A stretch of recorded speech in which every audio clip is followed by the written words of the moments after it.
welcome to 2014, John Machonsky and Stephen Epps. Hi. Hi. Are you guys excited for another year of Video Game Choo Choo?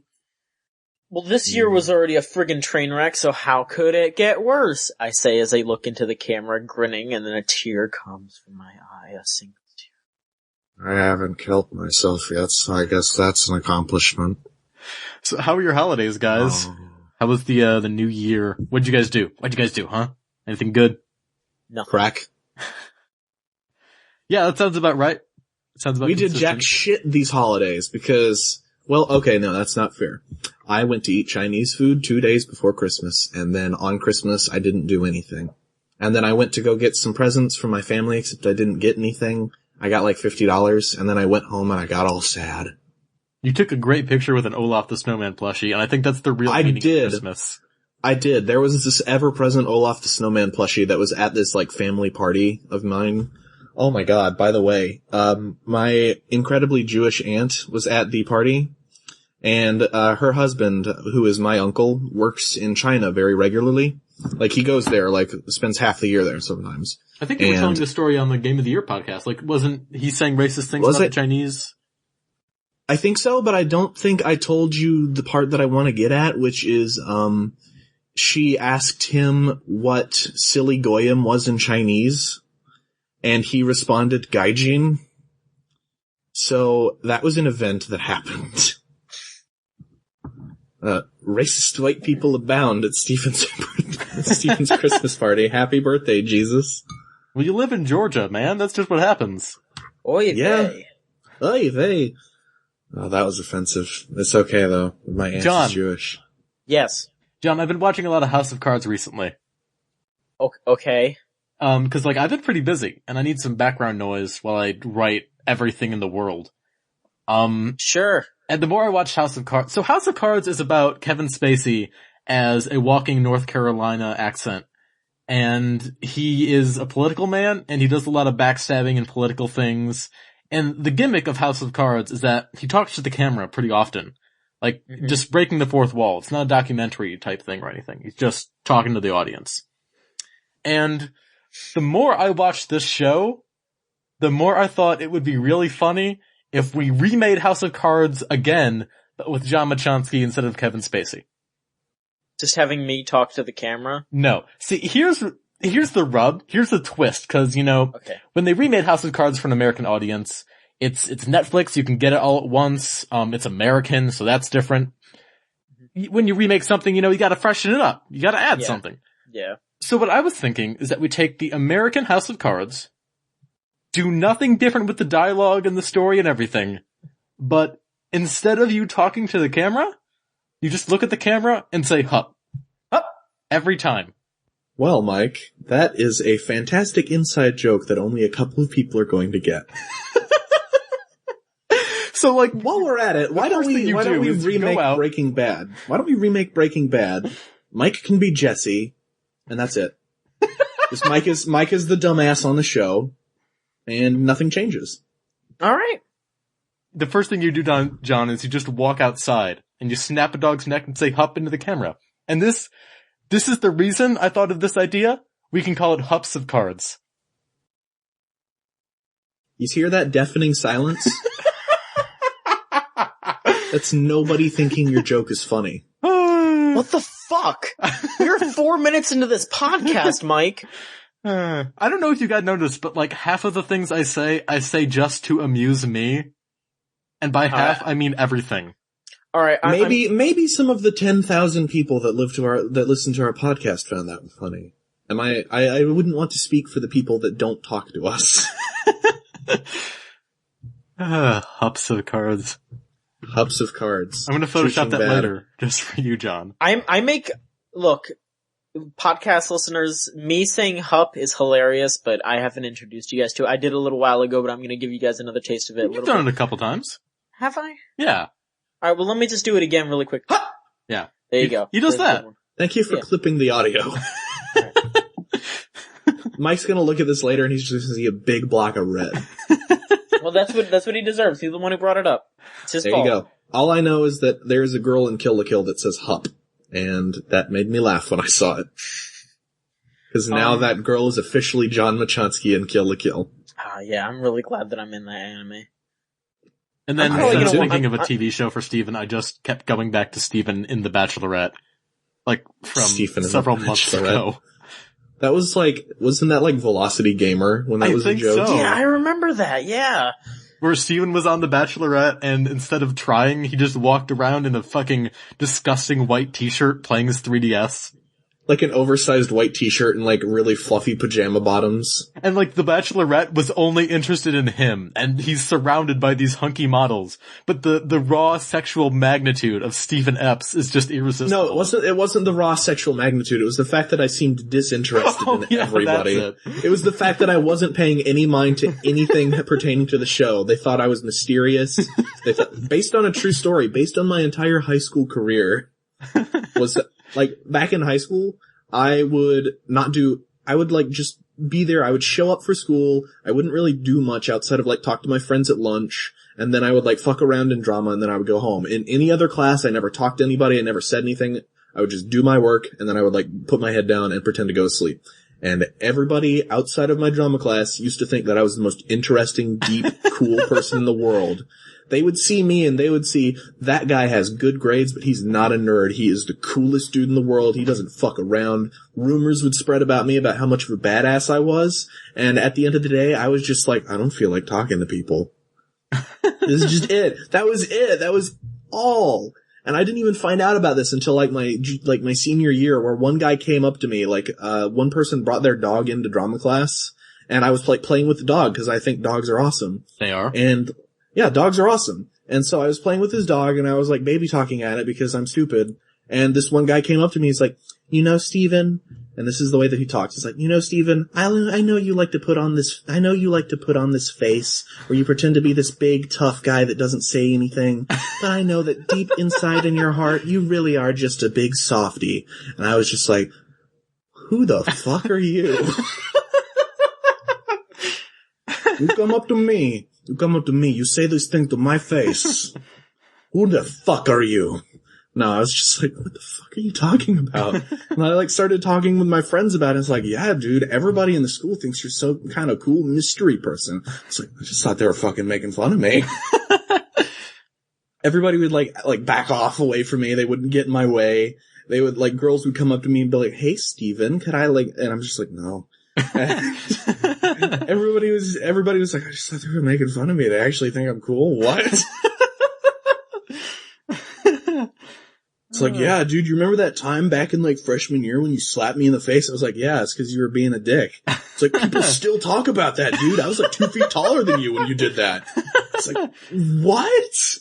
This was just this one time back in freshman year where I was having a really bad day and this guy who would later become my friend was giving me some kind of shit and I just backhanded him across the face and told him to shut up. I don't do violent outbursts. But that day was just the perfect storm of bad emotions. And I just found this one guy who was 2 feet taller than me who was giving me shit. I backhanded him across the face and walked away. 3 years later, that comes up. Turns out people are still talking about that, even though that guy is my best friend now. I feel like that's going to happen to me in a fashion at college because, and I don't know if I talked about this on the show, but I live right near where all the parties happen in my dorm. My freshman dorm is the party dorm. So, and I'm not a party guy, as you guys can tell from my awful House of Cards joke. I'm not a very exciting person that people want to be around. No, nobody wants you anywhere near their fucking party, Mike. It's true. And I don't even like you being in this call. It's really fucking obnoxious because they'll do this during finals, and my RA's not gonna fucking do anything. He's in their pocket. He's in the pocket of Big Party. So I feel like eventually I'm just going to go out there, try to get people to shut up, and I'm just going to snap, black out, and then just awaken to my hands covered in blood. That has always been a terrifying, fear in the back of my mind that one day that will happen. You guys are fucking crazy. I never think we are kind of crazy.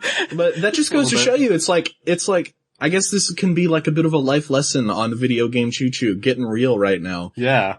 What you think people think of you is probably, the exact opposite of what they actually think of you. I went through most of high school thinking that people thought that I was a loser and that they were making fun of me. Turns out I was some kind of badass god, and I did not even know it, because I never talked to anybody. I never went to any parties. And like, I was just like, what? People think that I'm cool. They think I'm a badass. Well, Steven, honestly, like, if you had played your cards, if you had revealed... If I had been aware that those cards existed... I feel like if you had been like, oh, you guys think I'm cool? Alright, then I feel like that would have imploded and people, like, would have been like, oh, he's not mysterious anymore. Cool. He's not actually cool, he's just a nerd. He actually wants to interact with people? What the fuck? Like, even back in high school, people knew that I played with Transformers, and they still thought that I was cool. Like, I was not even shy about that. I was like, yeah, I play with toys. And they're like, what, do you keep them in their boxes and sell them? No. Oh, I get that exact I take them out of all the time. It's like, no, I take them out of the boxes and I play with them and I take pictures of them and they just kind of sit there and they look at that and you can see like the wheel turning in their head. It's like, that's kinda cool. I want to do that. Like, as soon as like people are aware that that's still a thing that somebody can do and somebody that they think is cool does that and they don't like, it's all about how you go about it, right? Yeah. Like, you don't say, oh yeah, sorry, it's so lame. Like, don't apologize for your shit. Own it. Like, yeah, that's really all you have to do. I fucking love new toys for my dorm, and I eventually started convincing my friends to buy some fucking toys. Toys are awesome. They're great. Like, and this is the best time to buy toys because Transformers are so fucking cool. Like, college and high school are like the best times to prey upon people to be like, yeah, you know what? Toys are awesome. Like, you should try playing with a toy sometime because everybody's stressed out and everybody's trying to be an adult and sometimes people just like, fucking buy a toy and play with it. It's great. Yeah. It is so therapeutic. And I think that college would be the best place to do that because fucking everybody in college like owns Pokemon. So they're already like 2 shakes away from that. Yeah, everyone at college, like, everyone tries to be an adult in high school, and then by the time you're actually an adult, nobody gives a fuck. Nobody wants to be an adult when you're finally an adult.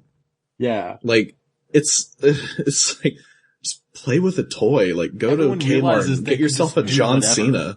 It's like, I'm an adult. I can go to a store and buy a toy for myself with my own money, and nobody can give me any shit for it because I'm an adult. If they try to give me shit, there's consequences for it now.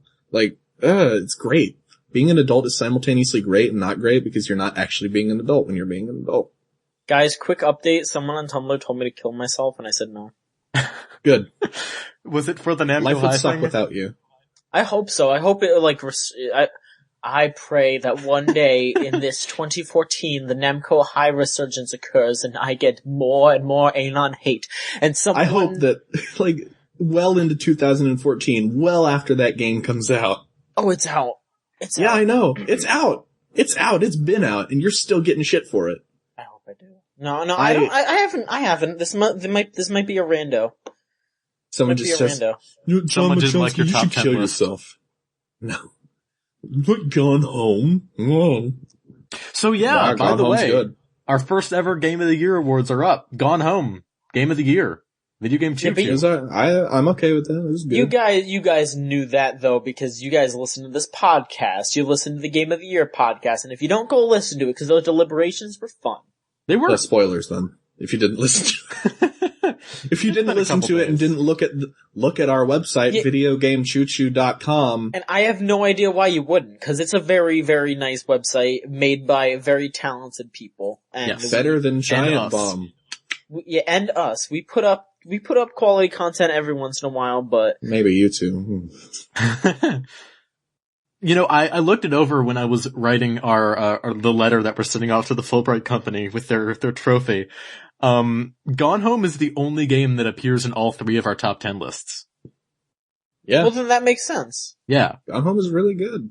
It's a solid fucking game, and I'm glad we gave it our award. I can't say much about it that I haven't already said in the podcast, but like in the previous podcast, but it's just really good. I really like that game. Mm-hmm. Like I've played a few games since we've done our Game of the Year thing and I've like been, oh man, I wish I could have included this or I wish I could have like moved it around. I'm still like really happy that it Gone Home like was there. I wouldn't take off Gone Home. I wouldn't move it. I really liked it. Yeah, same. I feel like the Swapper might have made it on our list, but maybe. The Swapper definitely deserves to be on that list. I guess we should start talking about video games now. Well, hold on, before we get into video games. What are your, oh fuck, my computer went to sleep for some reason. What are your New Year's resolutions, guys? Make it through the year. Yeah. Sounds fine. My New Year's resolution is to just meet more people and be more active. I'm gonna have my New Year's resolution be #NoCry2014. I will not cry in the year 2014. Hey John, I got an idea. Let's go to Steven's house and just beat him with a baseball bat until he breaks his resolution. I don't cry when I'm in pain. No, I don't want to do that. Let's test that theory. You wanna go? I will stand the fuck out of my ground, motherfucker. Mike, you can go ahead and go to Steven's house and beat him up. I'll go over to Steven's house and just hang out with him because I want to be nice and be friends. Okay, John, I won't shoot you when you come to my doorstep. Thank you. Well, I feel like Mike, if I no went promises. to Steven's house trying to be friends, he'd shoot me anyway. Yes, but he wouldn't shoot me, so that's why I'm okay with just being friends. So what you're saying is I need to use you as a human shield. No, because I don't want to get caught in the fucking crossfire. I'm not agreeing to this. Mike, which would you rather die with? The shotgun, the scary-looking shotgun, or the revolver? The revolver. I want you to put it in your holster and tickle it, and for John to go, ooh, wow, wow, wow, and then put on a fedora. It's not that kind of revolver. If you tried to spin that revolver, you'd probably end up shooting yourself. It doesn't even have a safety on it. Can't spin it and then, flick the chamber back in there? No. What the I'd make a mess. What's the point of the revolver?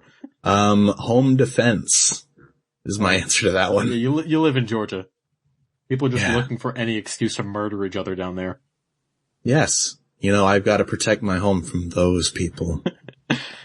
The door-to-door Jesus people. The ghosts. The ghosts. Ghosts are gonna come to my house and they're going to There are two kinds of people I don't want on my property. Door-to-door Jesus salesmen and ghosts. Jesus salesmen. That's just what I get those every fucking week too. You should just go to the door naked and that'll probably deter them. I've considered it. I've genuinely considered it, but I don't want to get arrested because this neighborhood is really nice. Well, I mean, get kicked out because I don't want to get kicked out because old lady Terwilliger saw my dick. Okay, so here's what you do. Actually, I take it back. You wear boxers, right? But you stick your little dick out. You stick a little bit of dick out. I can't stick, Mike, I can't stick just a little bit of dick out. Gotta do the whole thing? It's too much. There's too much dick to just stick a little bit out of. Well, then stick out the whole thing, and then the Jesus salesman will block everyone else's view if you stay in the door enough. You know what? I bet there's some kind of law where I could get away with that. Yeah, definitely. It's private property. It's my house. You weren't welcome on it. And you just happened to be there when I opened the door. Now you get to see my dick. I could sue you for peeping.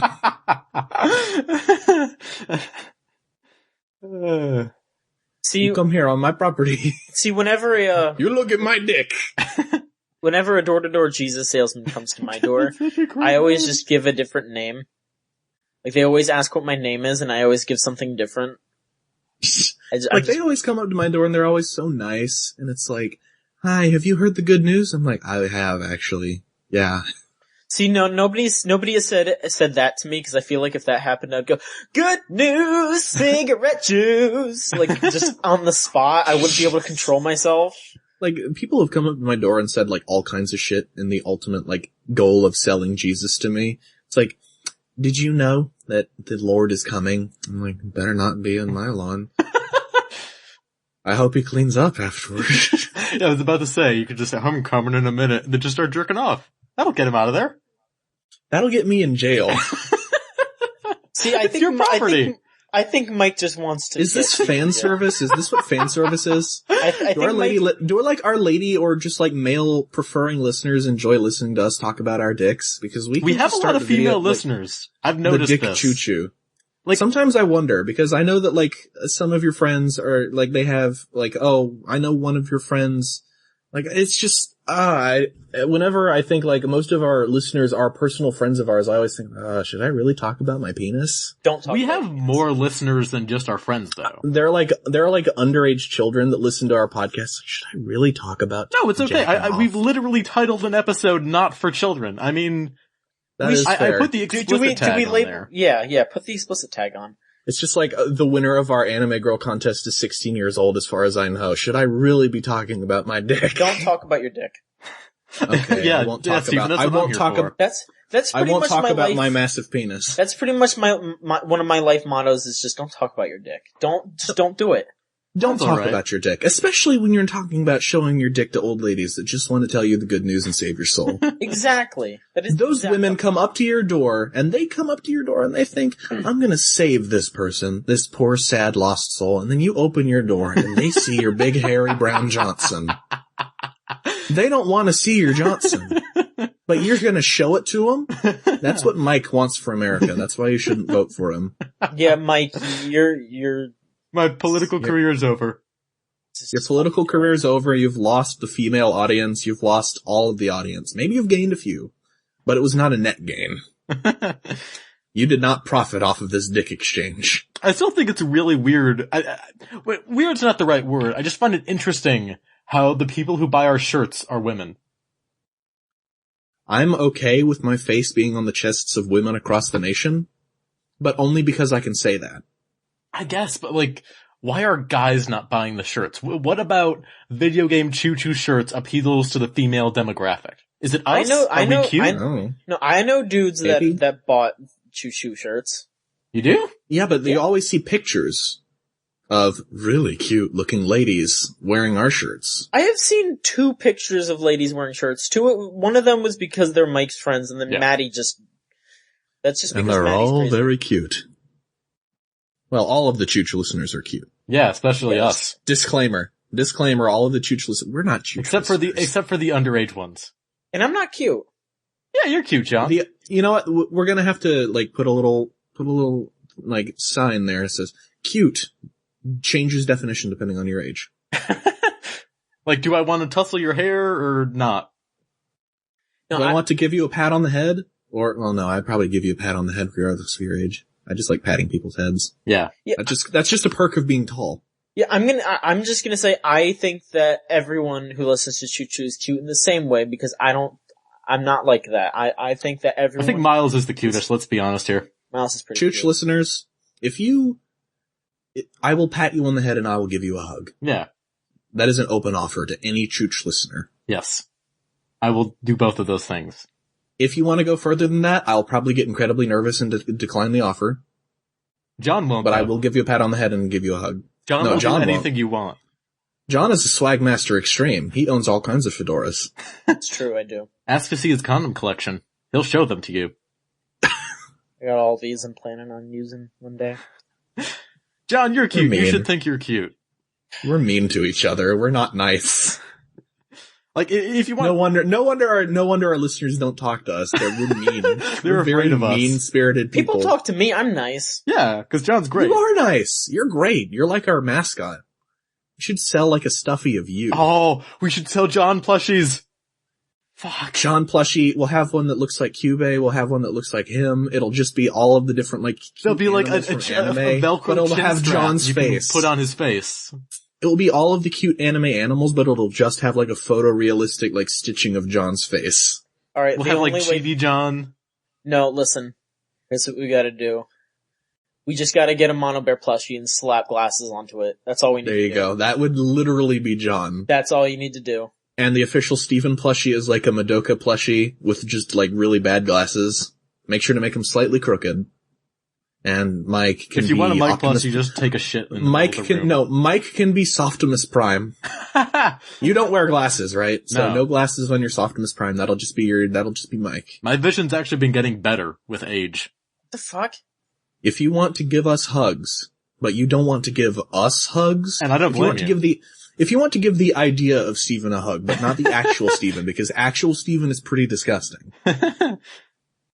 But if you want to give the concept of Steven a hug, Video Game Choo Choo Dakimakuras. That'll be the next contest. Yeah, we're gonna make those at some point. I feel like that's We inevitable. have to. I mean, We'll just to put be honest, that shit up on our Redbubble. you probably shouldn't hug any of us, but Steven is definitely the least attractive. Damn, Oh. what the fuck? What the fuck, bro? What the fuck? What the fuck are we doing? We're just insulting and complimenting each other like back to back. We've been doing this for nearly half an hour, like 5 minutes. I can't, until half an hour. this is unfathomably stupid. Let's talk about video games. I love our listeners and I love John. Yeah, we all love John. I don't love you, Mike, but I love John. John, I don't know where I'd be without you. Thank you. I love you. Thank you. Write a fanfic.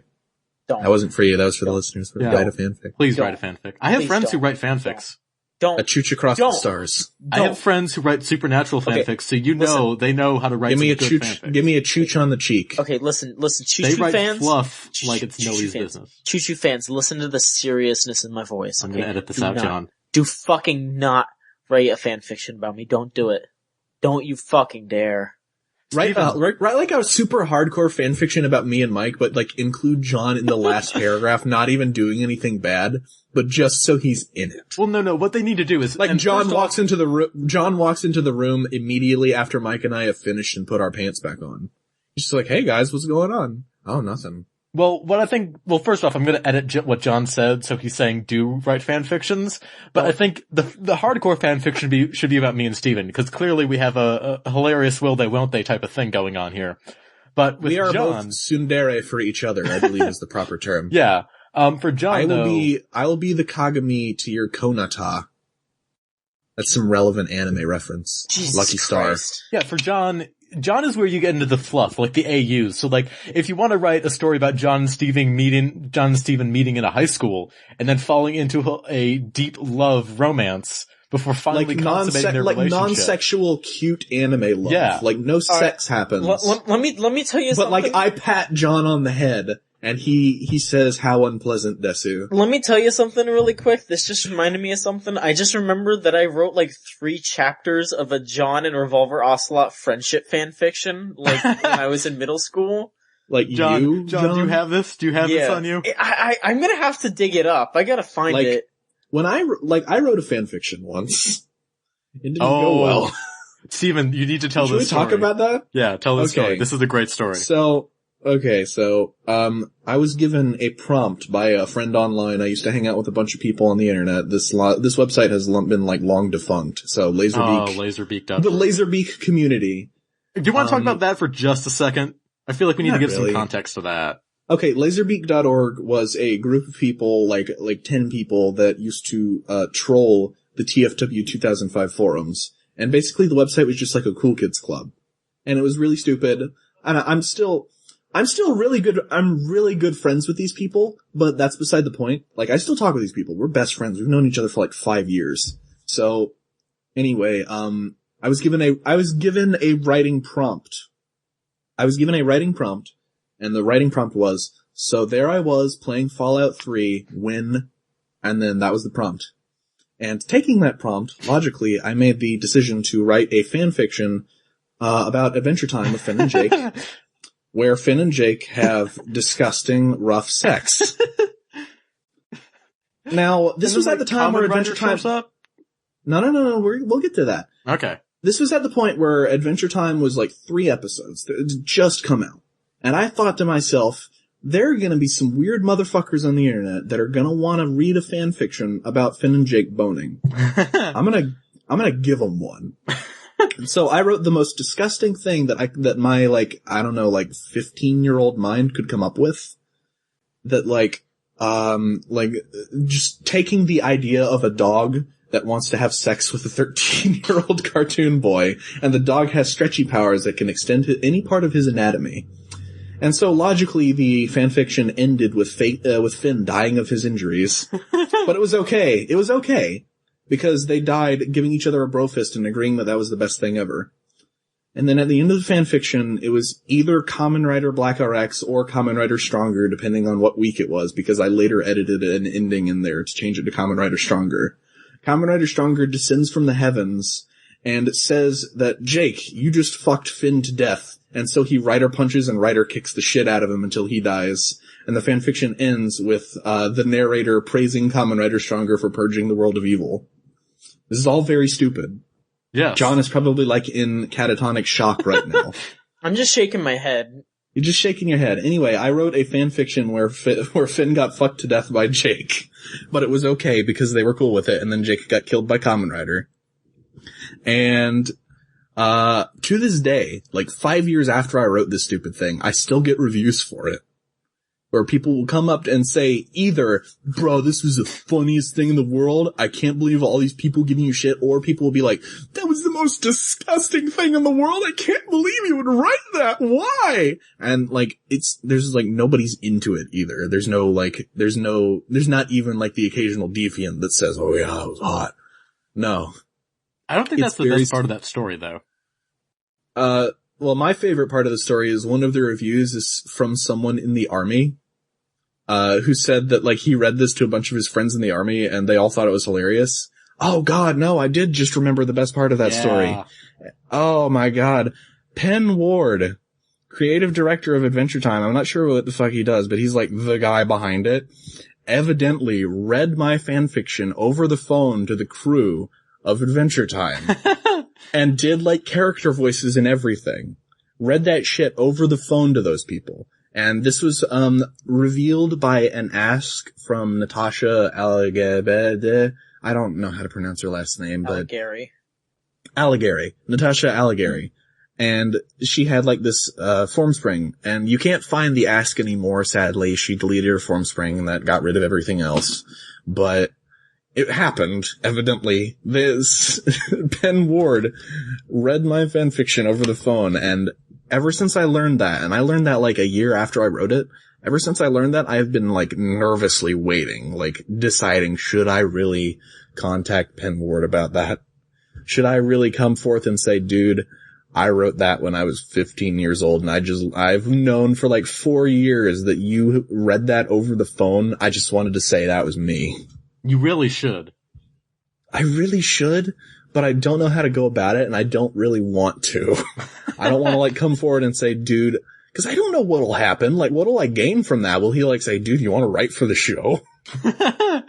That is the best case scenario, is that, like, I get hired to write for Adventure Time. If he thought it was funny enough to read over the telephone, then maybe he thinks they're funny. Like, yeah, like, he's the creator of the show. Like, he is the creator of the show. Thought that my fanfiction where Jake fucks Finn to death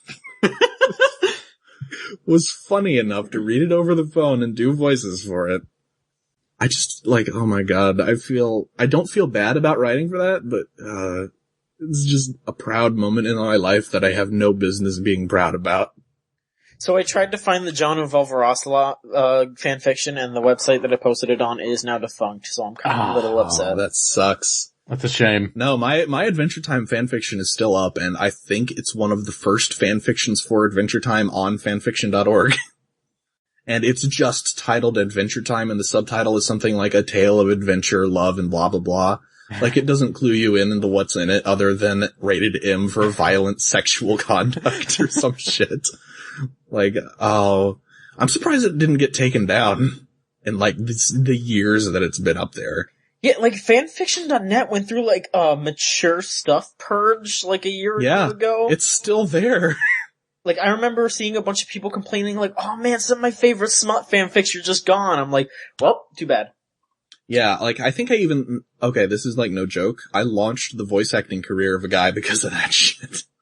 Like, there's this guy who goes by Duke. He used to read for, hi Cat. He used to read for 4chan, like, on that stupid shit like that. And I gave him my fanfiction, and he read it, and it was that recording that launched him into infamy.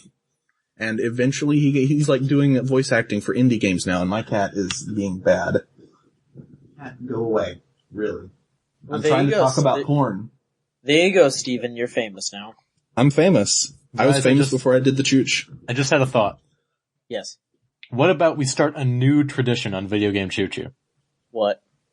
First podcast of the new year, don't talk about video games.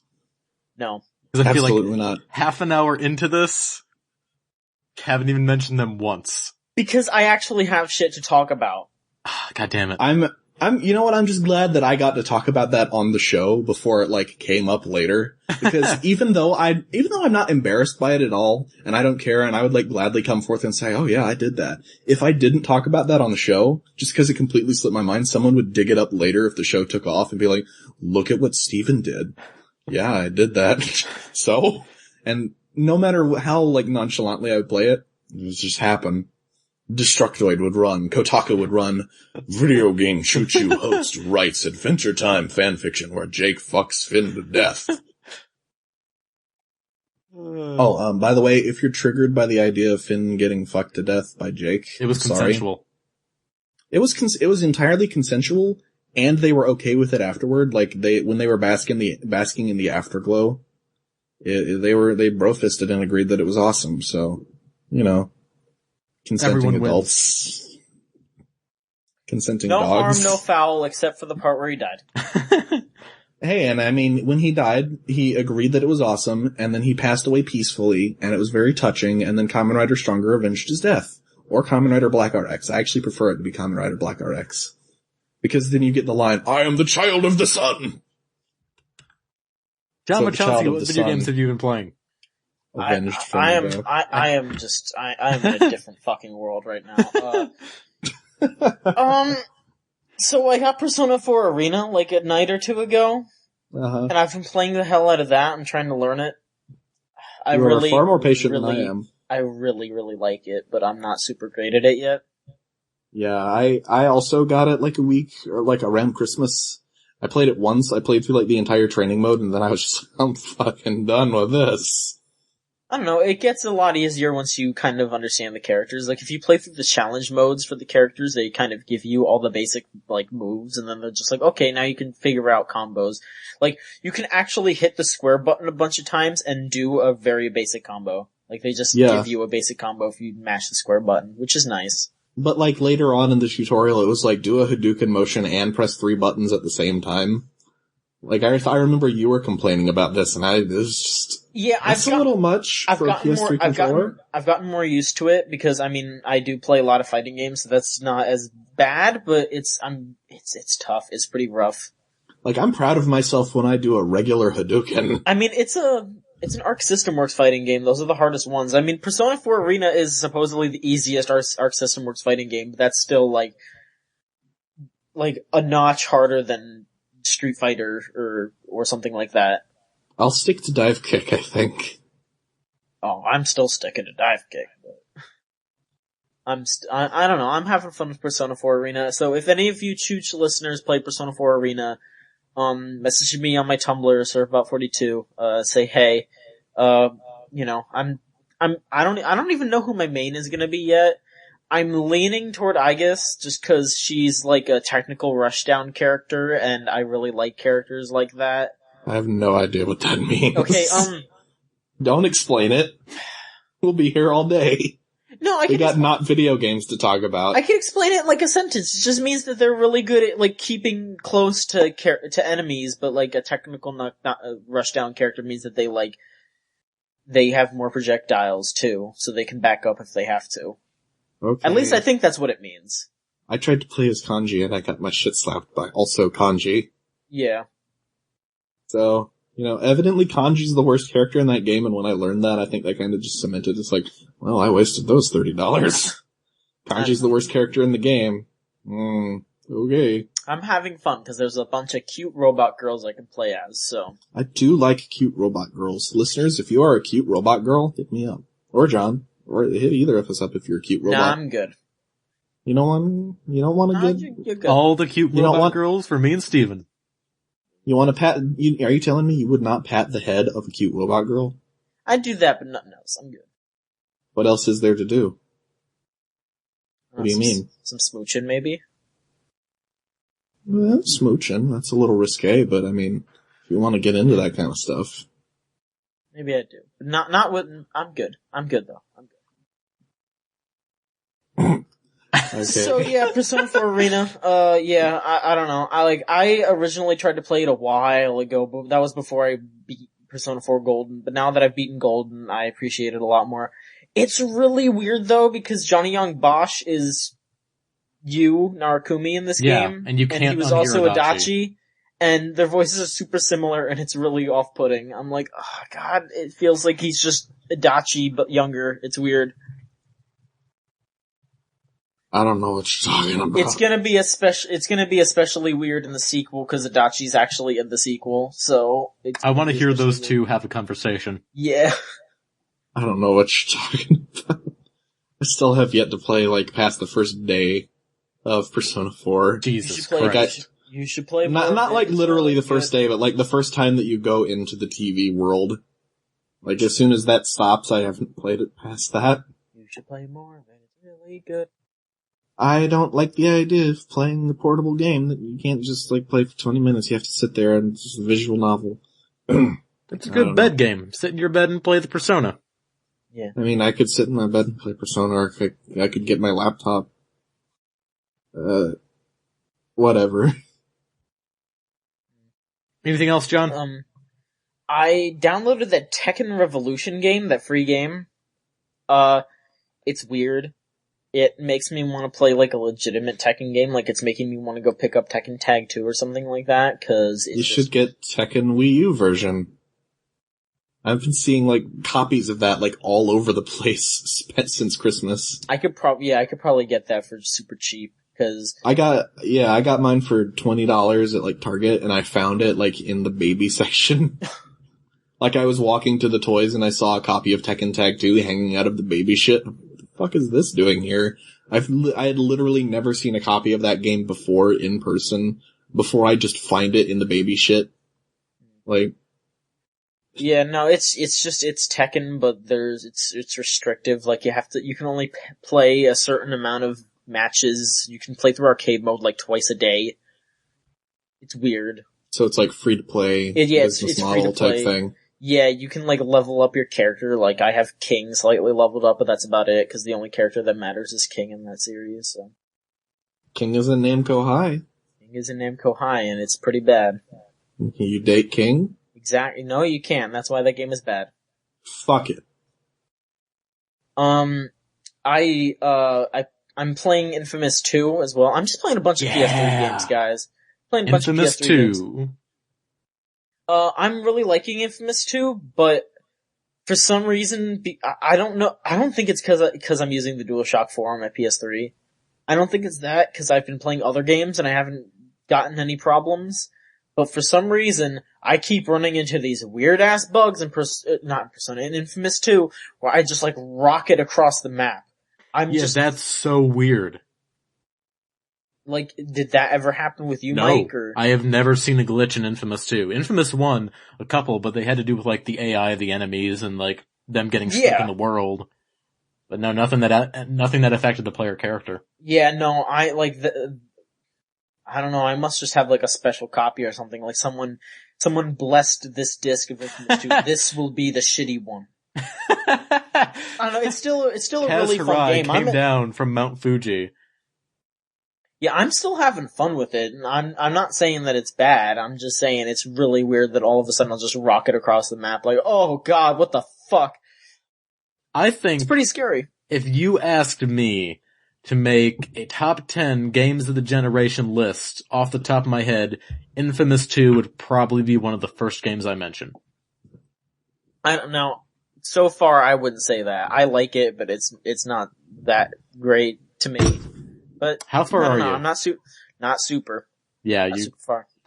I think what sets Infamous 2 apart is that they really nailed the tone the second time around. Like Infamous 1, very self-serious. Oh yeah, no. I'm enjoying it like 50 times more than Infamous 1 just because Cole is a lot more snarky. Yeah. Like, I mean, snarky superheroes are so cliche, but I like this Cole so much more than old Cole, cause old Cole would be like, I'm a hero, but what am I fighting for? What am I doing? And then like new Cole, when Cole says penal colony, he says, you said penal.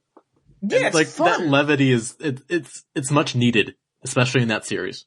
Like they bring everything is so much more back? Colorful. Zeke is an interesting character for once. Yeah, they bring Zeke back and they reference, oh yeah, no, we like had issues because he tried to be a douche, but we're friends again, and there's a good comic relief character here instead of Zeke is such a great character in that game. Like he really evolves. He's not just the fat comic relief. He does a lot of cool things. The villains are all really interesting. Quo and Nyx develop in some fantastic ways. Man, yeah, I haven't gotten far enough to like even see them. So I really want to hear your thoughts when you finish that game, because as a total package, there's so much about it that just sticks with me, you know? Yeah, I'll now that you want to know about it, I'll focus more on that, Yeah. I guess. I mean, I just finished downloading, DMC too, cause the PlayStation Plus. So. Oh, DMC 2? They're making another one? Shh. DMC as well. Ugh. I really want DMC 2 more than anything. Don't poke fun at my bad talking, Mike. I am a bad talk. I ain't do good at bad talk. Good talk, bad. Okay. Yeah. What? But yeah, I'm gonna give that game a shot. I have a feeling I'm gonna be Switzerland with it. I feel like I'm gonna like it, but not a whole lot. So, it's gonna be like a Bioshock Infinite situation all over again. I don't know. I think you'll enjoy that game a lot more. I would filibuster over Infamous 2, so. Not Infamous 2, DMC. Oh, DMC. Yeah. I would filibuster over DMC. That's what I'm saying. Like, I feel like I might like it, but not enough to like, go all the way on Mike's side. But I don't know. I'll give it a shot. If I don't like it, then I still feel like cutting it from our top 10 list was fair. Oh, yeah. Yeah, me too. I think that was a great decision. Steven, you should really get into that game. Like, actually get past the part where it's not that good. You should get into a sexually transmitted disease. What? I don't know. Steven is clearly tired. So what games have you been playing, Steven? Oh, John, you done? I think I am. Yeah. Yes. Oh, are you done? Yeah. Oh, thank you. Excuse me. Thank you for being done. Finally. Anyway, I've been playing a lot of games actually, comparatively. But first I wanted to talk about the Blockbuster. Oh yeah. I returned to the Blockbuster run by Necromancers. It was having a closing down sale again. And this time for serious. And I got, Batman Arkham City, Game of the, like, Armored Edition, whatever, for the Wii U. Okay. And I got Blopsops 2 for the Wii U. Sounds great. And I got Kirby Return to Dreamland, and all of those games were around $5. That's good prices for all those games. Batman Arkham City does not run well on the Wii U at all, and it looks like garbage. And now I can kind of see why people at the beginning of the generation were like, I'm not so sure about the Wii U. I mean, the games that are out for it run like absolute shit. Like, oh my god, that game like drops below 20, and it still looks like garbage. Yeah. And there was Call of Duty about Arkham City I didn't like at the time, and I'm trying really hard to remember what it was.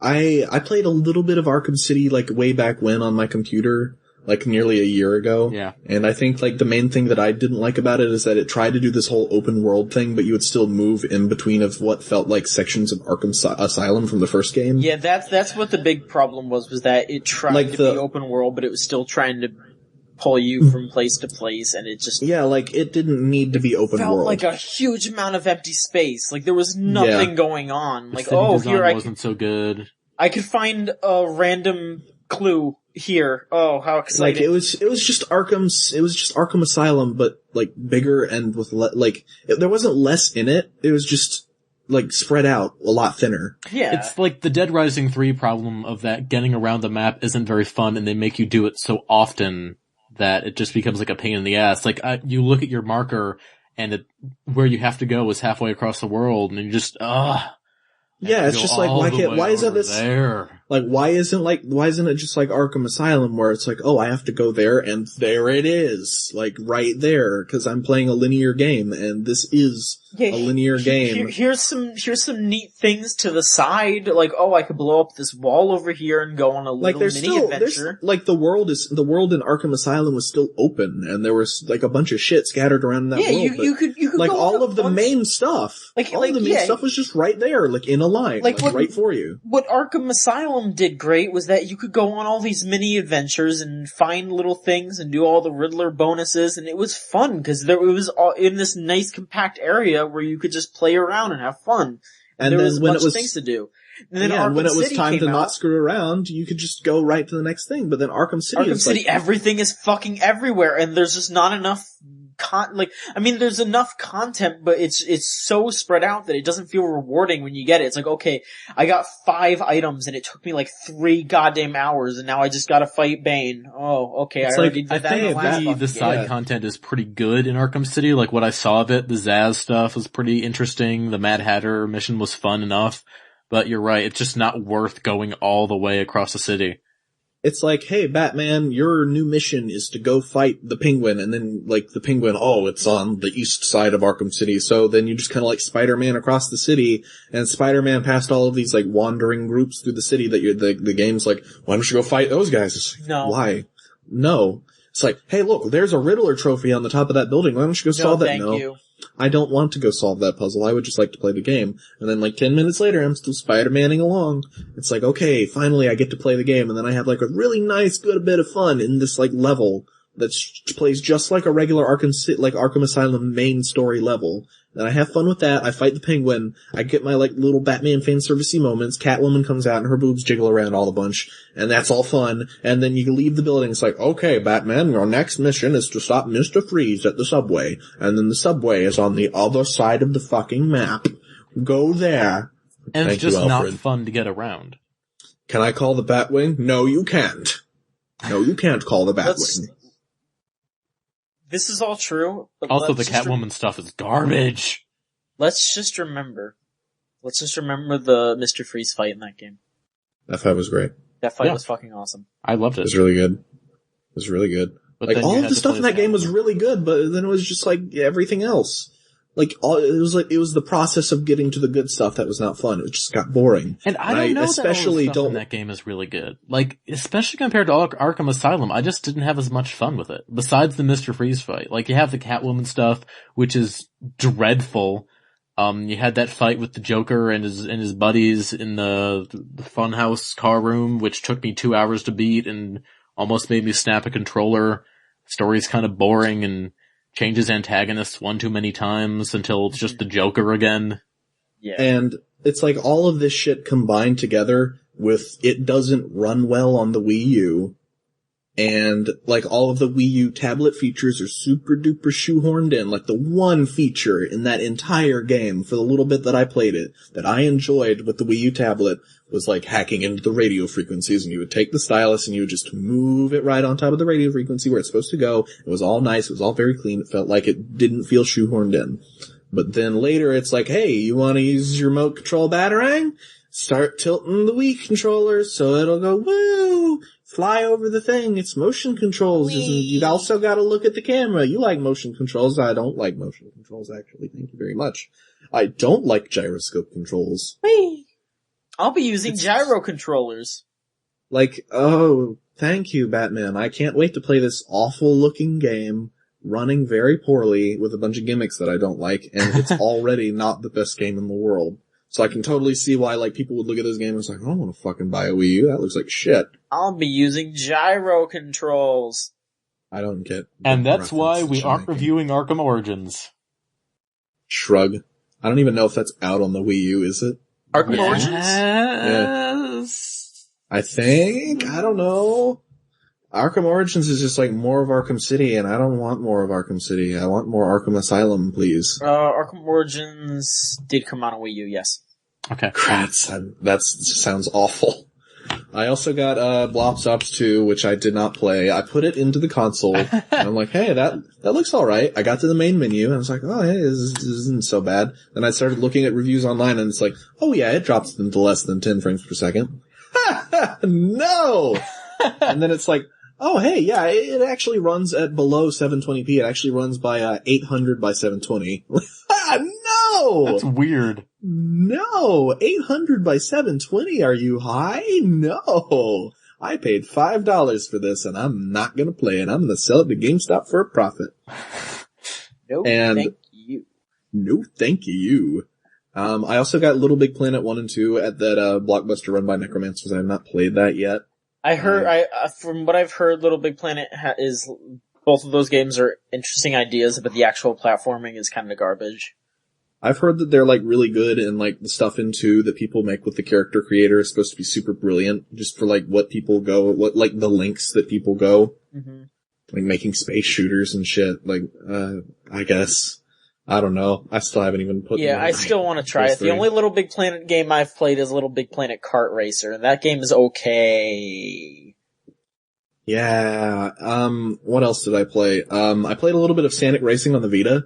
Very surprised that the port on that is actually really good. It's just the console version. No, it's good, but the AI is kind of shitty.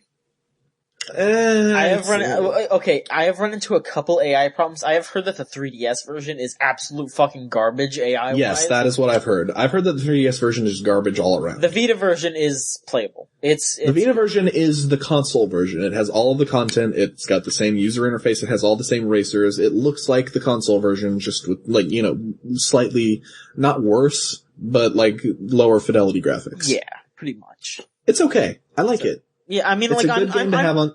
I'm glad to have that game in my pocket because I really like that game. Yeah. I'm upset that I can't play as the Football Manager, but at PC.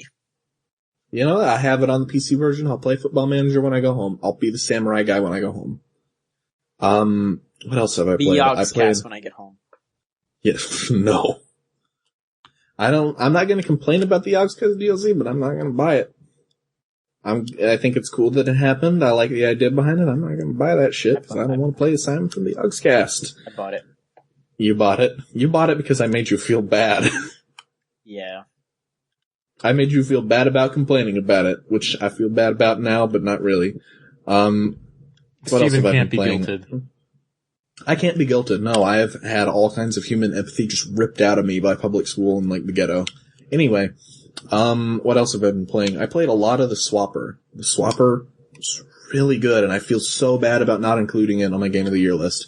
I Basically, heard Patrick Swapper talked that game up a lot. Yeah. What the Swapper is, gameplay-wise, it's a 2D side-scrolling puzzle game that has a lot of Metroidvania elements. Like, it gives you this big empty space station and you're free to explore it, and it's, instead of, like, being full of enemies, it's full of puzzles. And the main gimmick of the game is that you have this gun that lets you clone yourself. And what you can do is, like, wherever is within this gun's range, you can drop a clone of yourself and the clone will mimic your movements, and you can, like, transfer control between each of the clones. So it's like if you need to, like, get up somewhere high and it's too high for you to jump, you just, like, put a clone at the top of it, switch your consciousness over to that clone that's on top of it, and you did it. And there's a lot of really cool stuff with, like, swapping your consciousness between clones and just, like, letting them die and fall damage. Like, you can put a clone, like, a few feet up in the air and then switch to that one and then put another clone a few feet up in the air above that one and just keep doing that to get higher to places. Oh. And that sounds like a trick, but the game actually integrates it into a lot of its puzzles. And it doesn't tell you to do that either. Like, the game just kind of drops you into it and lets you figure out these tricks on your own. So when I figured out that trick, I thought I was cheating. And then later on, there were puzzles, and I was like, there's no other way to solve this puzzle. Like, there is just an arrow pointing up in a big empty space. There's the only way that I could possibly do that. And that game is really cool. And the best part about that game is that the graphics are absolutely phenomenal looking. It's all done in claymation. I didn't even fucking know that when I started playing it. Every single thing in that game is done by claymation made by 2 people. That's crazy. It is absolutely insane. I love that game and I love the tone of it. It's like, it's got this super dreary, dark, like horror kind of take to it. And it's kind of obvious what, like, the twist at the end is gonna be. Like, oh, it's gonna be like, oh, are you really the real you anymore because you killed all of your clones and you keep swapping your mind? I know that's gonna be coming. I don't care, cause it's that good though. So, I really like that game. I really wish that I had played it sooner so I could include it on my Game of the Year list. If you can get the Swapper, even at full price, you know what? Fuck it. Full price, buy it. It's great. That is a great game. What else have I been playing? There was one other thing. Oh, Kirby Return to Dreamland. Played that a lot earlier today. I have been down in the dumps and super stressed out because of college and all of this crap with getting a scholarship, and like I hit a stone wall with getting my scholarship. I qualify for everything, but they were like, no, you can't register right now. You have to wait. And like dates conflicting and everything was blah. I was stressed out, right? I popped in Kirby Return to Dreamland and I have had a smile on my face for the rest of my day. That is the happiest game I've ever played.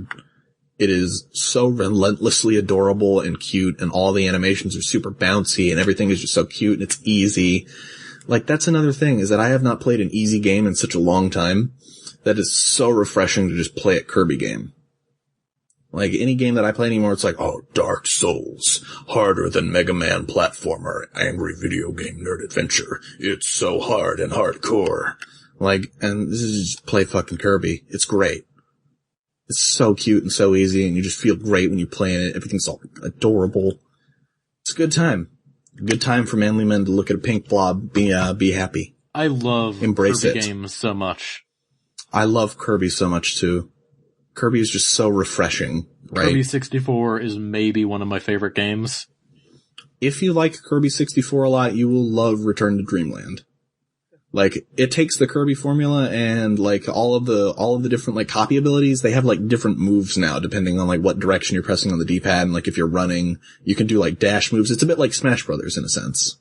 That's cool. So Like- wait, is Return to Dreamland like the 4-player co-op, like the new Super Mario Brothers Kirby? Kinda, sorta, in a sense, but it doesn't feel it as a phoned recent in release? as, yeah, recent enough. I think it was like 2012, maybe. Okay, yeah, I know what game It's you're either talking about 2011 or 12. Yeah, it's either 11 or 12. It's really good. Really happy game. It also got this going in my head. Like, as soon as I started playing it, I was like, I would, in a heartbeat, pay $30 for this game if they remade it in HD. If they just did like a phoned in PlayStation 2 HD port of it, right? Like, you know what I mean? Like, HD Collection, Shadow of the Colossus, all they did was just make it bigger. Yeah. I would pay, in a heartbeat, I would do that for a lot of Wii games, a lot of GameCube games. $30, you got my money, Nintendo. I think Nintendo is planning on doing that for a lot of games. They've been talking about it, so. Maybe. I hope so. Like, don't do stupid crap like Mario 64. I don't want to play that in HD. Oh, no. Like, give me like Wii games. Give me like the Metroid Prime HD collection. Yeah, cause they can do that like that. They said that it took them 9 months to do. Yeah, like I thought it was like 5 months. Like the turnaround on Wind Waker HD was like some really short amount of time. Yeah, it was something like that. So. And they put a lot of effort into Wind Waker HD. I'm just talking about phoning it in. Just give me the bare minimum, please. $30, bare minimum, just render it in HD, do some nice, like, pretty up the textures a little bit, and put it out there. You got my money. I'll buy a disc, I'll buy it digital, I'll buy it however you want to distribute it. Twilight Princess HD. Just give me that, render it in HD, give me like the option to use the gamepad buttons, or use the nunchuck and Wii remote. Just give me like the ultimate version of this game in HD, and I will be happy. Yeah, I know the feeling. Mm-hmm. Give me Spider-Man 2 HD. That would be great. I would buy that for $100. I'd buy it for like 25 used. Is that all you've been playing, Steve? Silent Hill Shattered Memories HD. No. Oh. Yeah, that's about it. Okay. Yeah, that's it. So, I've just been doing a lot of writing and shit this week. I haven't had as much time to play games as I would have liked. For some fucking reason, even though I had to format all our Game of the Year stuff and been writing a lot of articles for different sites and doing stuff for Choo Choo, I also decided now would be the good time to write 2 books with entirely different tones. So I've just been fucking writing away. But I feel like I should talk about Assassin's Creed 4, considering we briefly mentioned it on the Game of the Year podcasts, but I haven't been able to talk about it here, like in a regular Choo Choo capacity. So the thing about Assassin's Creed 4 is that with Assassin's Creed 3, which I still maintain was not a good game, it was, so much of the side stuff was pointless. There was never a reason to do any of the stuff in the open world, partially because of the fast travel, but also because it gave you no real reward. The weapons were all really the same. It was mostly just cosmetic stuff. The armor was the same, again, cosmetic. The ships, you didn't need to do that. The homestead only got you more money, and money is pretty much pointless. So when it came time for Assassin's Creed 4, I didn't really know what to expect, mainly because this is a new development team. What they're doing with Assassin's Creed is that the Brotherhood guys are doing next year's game. The Assassin's Creed 3 guys are doing 2015's game. That is if the games come out. Ubisoft has said that they're not going to put out an Assassin's Creed game if it's not very good. Assassin's Creed 4, you need money. I have often found myself running out of money and running out of supplies and then going off to do the side stuff to get money and supplies. And in an Assassin's Creed game, that is incredible. It speaks to the developers understanding open world design and that you need to make the open world stuff fun, you need to make it fun to get around, and then you need to make it worth doing. This comes back to our Arkham City stuff, in which we were talking about like, it's not fun to get around, there's no point to any of it, the open world is so big and like difficult to navigate, and with Assassin's Creed 4, you got this big open sea, and you got your ship, and everyone's singing the sea shanties, and it's really no trouble at all to just go out there and fight a ship and take their ship. So, the side stuff, when I felt like I had to do it to make my ship better, it was still a pleasure. It's still something I would have done otherwise.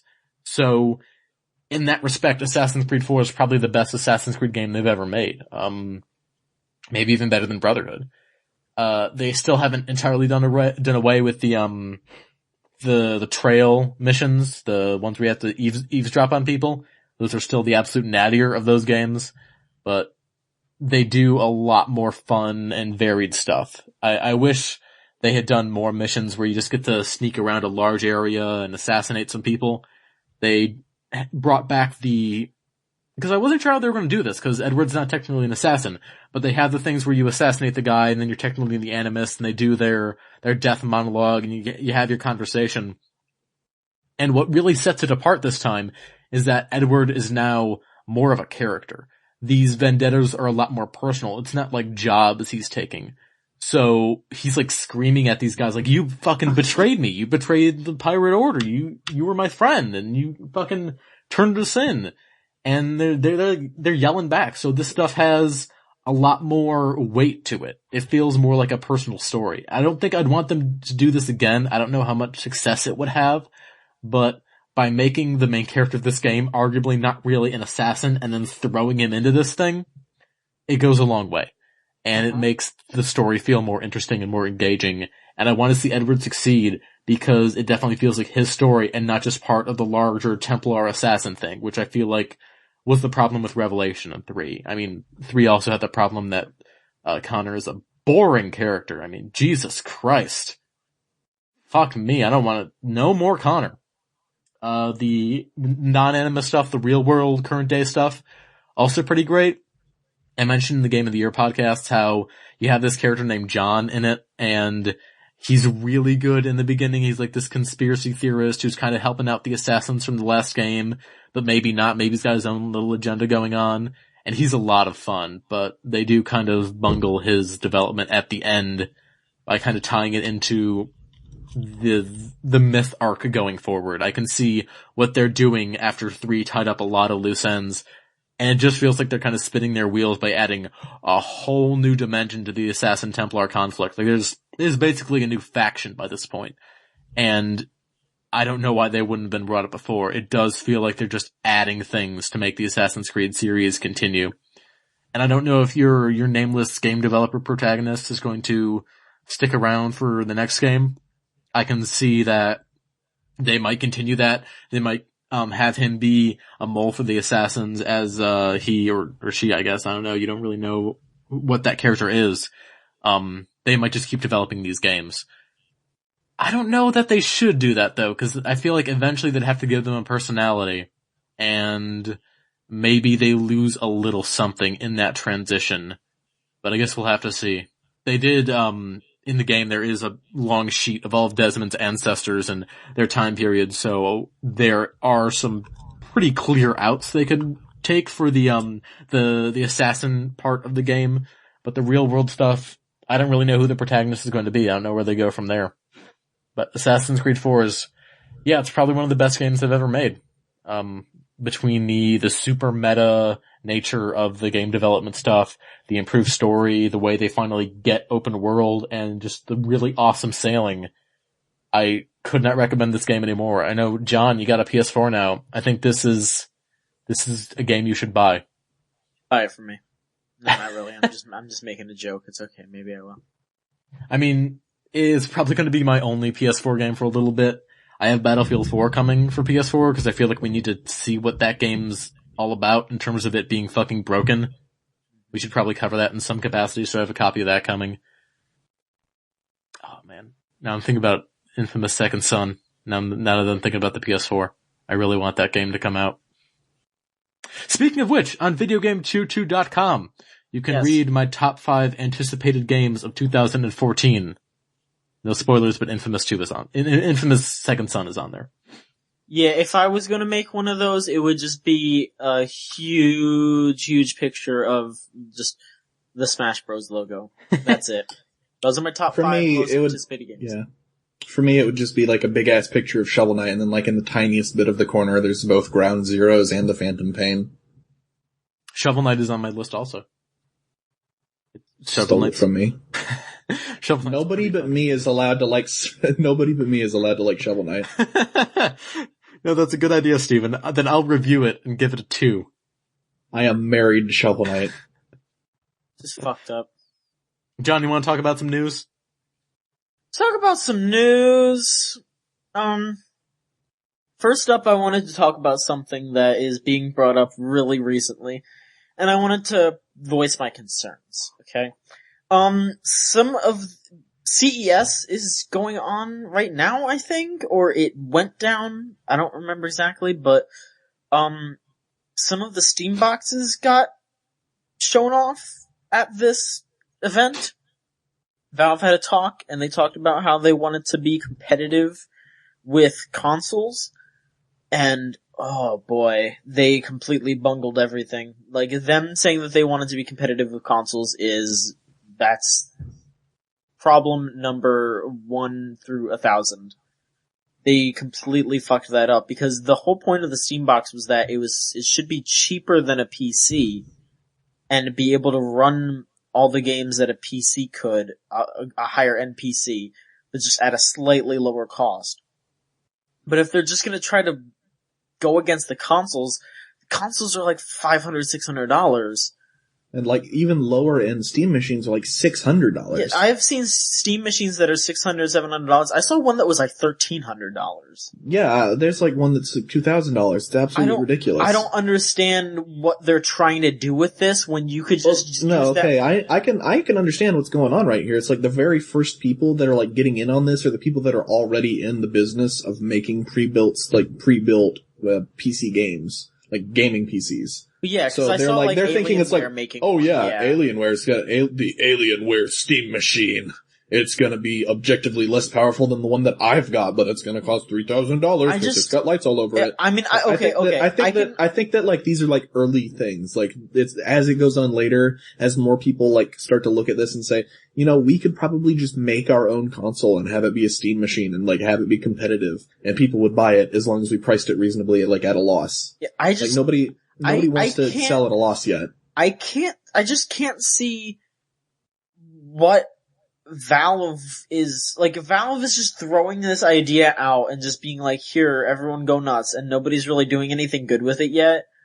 And that's just that's the problem though, is that like no other companies are as good as Valve in terms of like generosity and stuff. Yeah, I could see if just Valve made just their own Steam machine, just themselves. That's what they need to do, is like they need to pick a group and partner with them, and they have to like go forward and say, you want to sell a Steam machine, you have to price it competitively compared to the consoles. Like you can't, like if they partnered with Alienware, they said, Alienware, we're gonna give you like top billing of the Steam machines. You're gonna be the official sponsored by Valve Steam machine, but your shit's gotta be like the price of a PS4 or less, and it has to be better. And cause we know you can do that. And there's no reason for you not to. And Alienware probably wouldn't go for it, but they need that kind of like, somebody needs to like stand over this and watch it and be like, no, you can't charge $1,200 for a Steam machine and say that's just what Steam machines are. Like, that's not the point. Yeah, so far this is just a huge blunder to me. Blunder of the century. Like, I feel like at least the first year or so of Steam machines is just gonna be people being like, oh, well, you should buy this $1,300 thing because it's got Valve on it. You guys like Gabe Newell?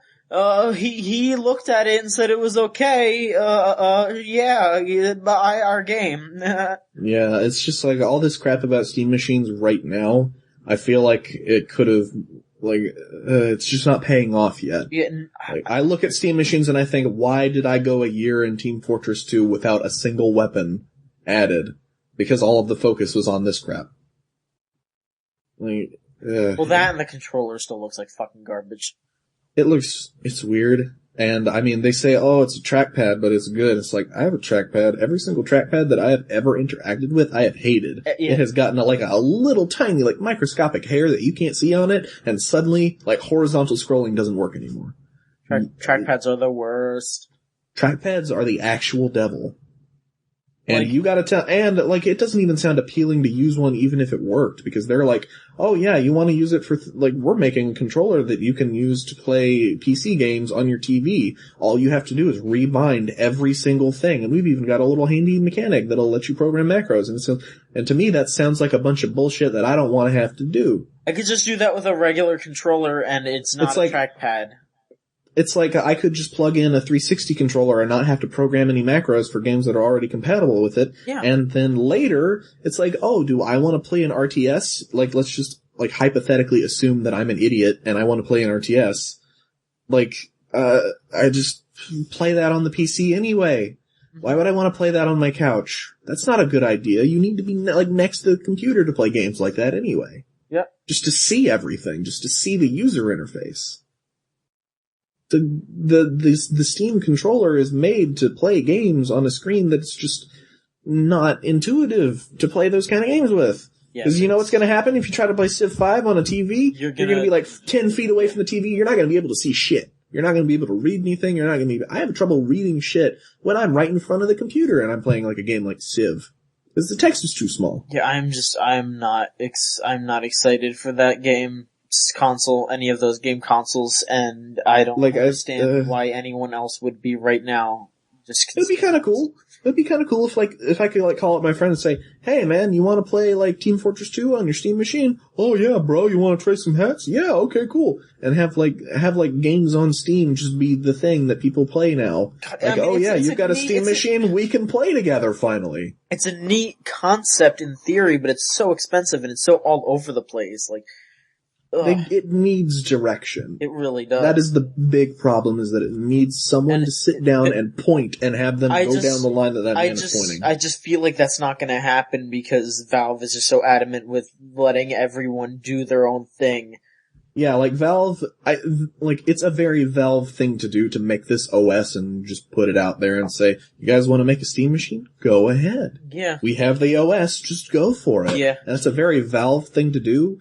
But it's not counterintuitive. It's not smart at all. Super counterintuitive. In a business market, if Valve just sits back and just lets this go, it's not going to go anywhere. Yep. I may eat my words in a couple of years, but where I'm sitting right now in my big fat man chair, I'm going to make a couch potato decision here, business prediction. That shit's not going to go anywhere if nobody's going to tell it where to go. Exactly. It is going to be exclusive to super expensive pre-builts that are built to be the size of a console, so they're overheat because they weren't designed by people that know how to make consoles. It's just not a good idea. I'm not excited. I mean, if you don't know how to make a PC, I can guarantee you there's some small shop near you that will build one for you for not that much extra money. Yeah, basically. That's and it's even if you don't, what I did. If you don't know how to make a PC, chances are you're probably just going to go with a name that you recognize anyway, like an Xbox or a PlayStation. I appreciate the thing that Steam is trying to do here, but they're not marketing themselves as a new console. They're just saying, hey, pre-built OS, runs games good. Go out there. You want to compete with a console, you gotta make a definitive console. You gotta show up at E3 and say, I'm Gabe Newell and this is the Gabe Cube. And show it off and be we're the new console and it's 10 times better than the Xbox One. And it only costs $300. And they need to do that, but there's no official Gabe Cube. Yeah. There's just the Alienware Steam box and the TI-84 Steam box. The official Steam calculator. It's no direction. Nobody's sitting down and being the official Steam box. There is no Steam box. I want to see. There are Steam boxes. I want to see Texas Instruments make a Steam box. I'd buy that. I would buy a handheld Steam box. Give me a smartphone shaped Steam box that can run indie games. That's fine. Make a Valve handheld. Yeah, that would be cool. A SteamOS handheld that costs actually priced competitively. How about it, guys? Like, that would be great. But nobody's gonna do that because nobody's willing to, like, play the console game. Everybody's just making pre-built PCs because Valve's letting them do it. Yeah, that's pretty much the point. So speaking of consoles. Speaking of consoles, today, I think this might be my thing. Oh yeah. Sony announced something really great. Oh no, this isn't. This isn't your thing. This is something that was really interesting. Sony finally, showed their hand about, their Gaikai stuff. It's being called PlayStation Now, and this summer, they don't have a specific date for it, but this summer you'll be able to stream, video games. They say it's a popular hits from the PS3 library, as well as PS1 and PS2 games, to your PS4, your Vita, your PS3, and certain TVs, tablets, and smartphones. I don't know how to feel about that. Like, I'm not convinced that it'll work in a manner that I will be satisfied with in terms of, like, response time and frame rate and, like, video quality. I'm not convinced. I'm interested to see it on PS4 and Vita because, see, if we brought this up a year or two ago, I would agree with you, but the Vita works so well with its cloud-supported remote play that I feel like it would do pretty well at just running games off of the cloud. I have yet to be convinced because, like, I'm like an old man. I don't even like downloading digital games that much. He says with like a 400 game Steam library. But, like, if I'm given the option to buy a physical game, I will.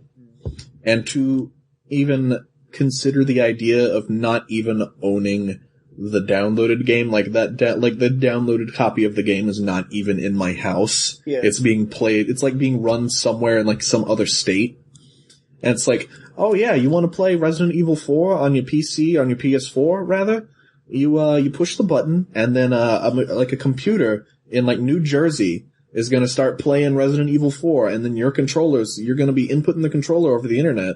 And I think of that and I just think like the streaming from my PS3 to my Vita with both of them in the same room doesn't even work that well.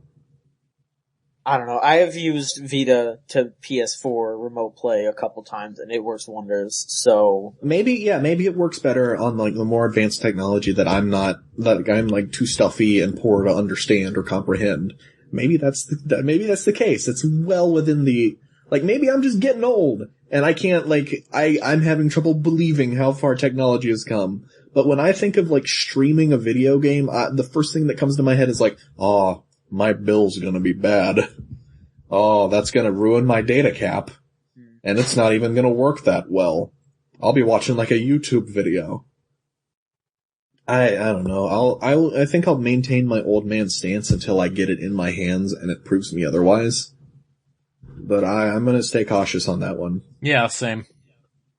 It's like, it's like I said, I don't like it when my game is like non-existent, it's a digital thing. So to have the thing not even being played in my house actually running on the machine that I'm playing it on does not sound like a good time to me.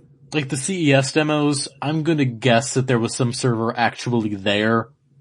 Yeah, I'm gonna guess that like the CES demo is like, you're actually playing a copy running on, like there's like a line, like a hard line going to the server that shit's running on. Like, it's not even over Wi-Fi. It's not even over, like, a regular person's Wi-Fi. It's like they just got an HDMI cable hooked up to the machine that it's running on. And at that point, I'm not keen on it. And also, the PS Vita is kind of missing 2 buttons, and I'm not going to play The Last of Us on a tablet. Yeah. Like, I could take my fucking iPhone out and play Uncharted 2 on it, but I'm not an asshole. Like, I mean, I already own a PS3 anyway, and I own a PS2, and my PS2 is the PS2 model that can play PS1 games, and my PS3 can play PS1 games anyway just from digital downloading them. That way I own them and it's being run off of that machine. So, like, this new technology just sounds like a worse way to do something that I already have several options of doing. like several much more reliable options of going about playing these games. I don't know, maybe I'm wrong. Maybe I'm an old man that can't change with the times. I'm hoping that you're wrong, because I really want this to work out well. I want to be... It would be really cool if I was wrong. I want to be able to play Spyro the Dragon on anywhere, always, forever. Well, let's just emulate it. No. Is there not like can you not like buy Spyro the Dragon on the Vita or something? You can't play it on the Vita, nope. That's dumb. Yeah. You can't play Metal Gear Solid on the Vita either. You can. You can. You can transfer it if you plug in your Vita into your PS3. You can do Metal Gear. You can't do Spyro though. You can't like download it from the store though. Yeah, you can't. I know it sucks, but you can like transfer it? Yeah. How? I'm not 100% sure, but there's some way to do it. I've heard that that's one of the games that you can do. There's a list of games that you can do it with. I'm not sure. Like you just plug your Vita into your PS3 and it's like, oh yeah, by the way, please download this onto like the completely wrong console. Yeah. I guess so. I don't know. It's dumb. It's super dumb. Yeah, I shouldn't have to do that. I have no idea why I can't just download Spyro. I want to play that fucking game every day, always. It's so dumb. Why do people just do dumb things and not give us what we want? God. Why does the Nintendo eShop only have 5 SNES games? It's dumb. Why aren't SNES games on the 3DS yet? It's dumb. I want them now. Yeah, it's really stupid because I think this is said by so many people and it's kind of dumb that people are just being like, oh, why isn't Nintendo hopping on this? But I really hope Nintendo... It's a good question! No, cause look, I could see Nintendo being wary and just being like, we don't really understand this kind of stuff, cause this is a kind of American thing, streaming. It's well, we don't really understand, Netflix. I wasn't talking about streaming anymore. I was just getting mad at, the SNES games not being on. Oh, well, I mean, they should do that, but I'm talking about, how they should do something Gaikai-esque. But it's I can understand why they're wary, because that's not really something that you see in Japan, but I hope that Sony succeeds at this, so Nintendo looks at it and says, oh, Nintendo has never been one to look at the competition and start copying them. Nintendo has always been the copy-e. I want them to see this, and I want them to copy for once in their friggin' existence, because I want to be able to play every single NES and Super Nintendo and N64 and GameCube and Wii game ever. I just want them to fucking update the Wii U and 3DS eShops more often. It's they got so much crap on the Wii's original eShop. Every week you get 10 games, as far as I can remember. And even if that's not true, even that's I'm misremembering that, it's the Wii's eShop was really good. If there was a SNES game that you could think of, it's oh yeah, it's on the eShop. That's fine. They put it up there because they knew people wanted it. Yeah. And I was just thinking, people want to play Metal Gear Solid and Spyro the Dragon on their Vitas, but you have to do some kind of really dumb workaround, even though it's oh yeah, you can get it on your PS3. You can't get it on your Vita though. I mean, you can get it on your Vita, but you gotta do a workaround on it. We know that people want it, but we're not gonna do it. Why? Why did it take them so long to put Earthbound out? It takes no effort at all to they have a working SNES simulator. Just plug the ROM into it. It doesn't help that these companies are run by old-ass men. Yeah, but you'd think that, you would think there wouldn't have to be a big-ass campaign to get shit done like that. Hey, can you guys put Earthbound out on the virtual console? Oh yeah, we can do that. It'll take 5 minutes. How long does it take me to download a ROM of Earthbound and it's start emulating it on my PC and it works perfectly? It takes a minute. Why does it take a petition campaign to get Nintendo to vaguely consider it? Yeah. When they own it. It's you guys want Earthbound? I don't know. It might not be profitable to get that working on the SNES emulator that we have working anyway. It might not be profitable to download that from CoolROM and plug it into our in-house emulator. It's just, It's weird. Old men need to stop being in charge of things so that when, That's just gaming a good community... motto for life.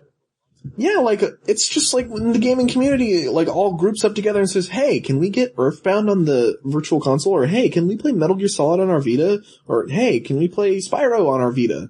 It shouldn't have to take, a half a year for them to say maybe. That should be, a thing that, a part-time employee that gets paid minimum wage looks at and says, oh yeah, I can do that in half an hour. I'll do that today. That will be the thing that I do today. That will be the minimum wage amount of work that I do today is to get this ROM working. I'm pretty sure that there's a lot more to do than that. I mean, there's probably like quality checking. There's quality like checking, and Nintendo is totally like super perfectionist about things, but that's there's still quality checking, and there's a lot like a big reason. A big reason why Earthbound took a while is because there's some copyright infringement stuff with its music. I'm just using Earthbound as an example though, because like I mean Metal Gear, there's no excuse because you should just be able to download that shit onto your fucking Vita. Like why? Because it works. It works. You obviously have the rights to it. What are you doing? We're just sitting there with our thumb up. That is legitimately a situation where that could be like a guy doing a part-time thing, just like clicking like. Yeah, just make it work. That is a flipped switch. That is just like a guy who gets paid minimum wage and he sits there and he's like, oh hey, people want to play Metal Gear Solid on the Vita? I thought we already did that. Let me have a look. Oh, I guess not. Okay, I'll flip that switch. It's like, oh, you guys want to play SNES on the 3DS? I mean, the 3DS has been out for 3 years, and it's like we have like 5 working SNES emulators. It's just, what's taking, why?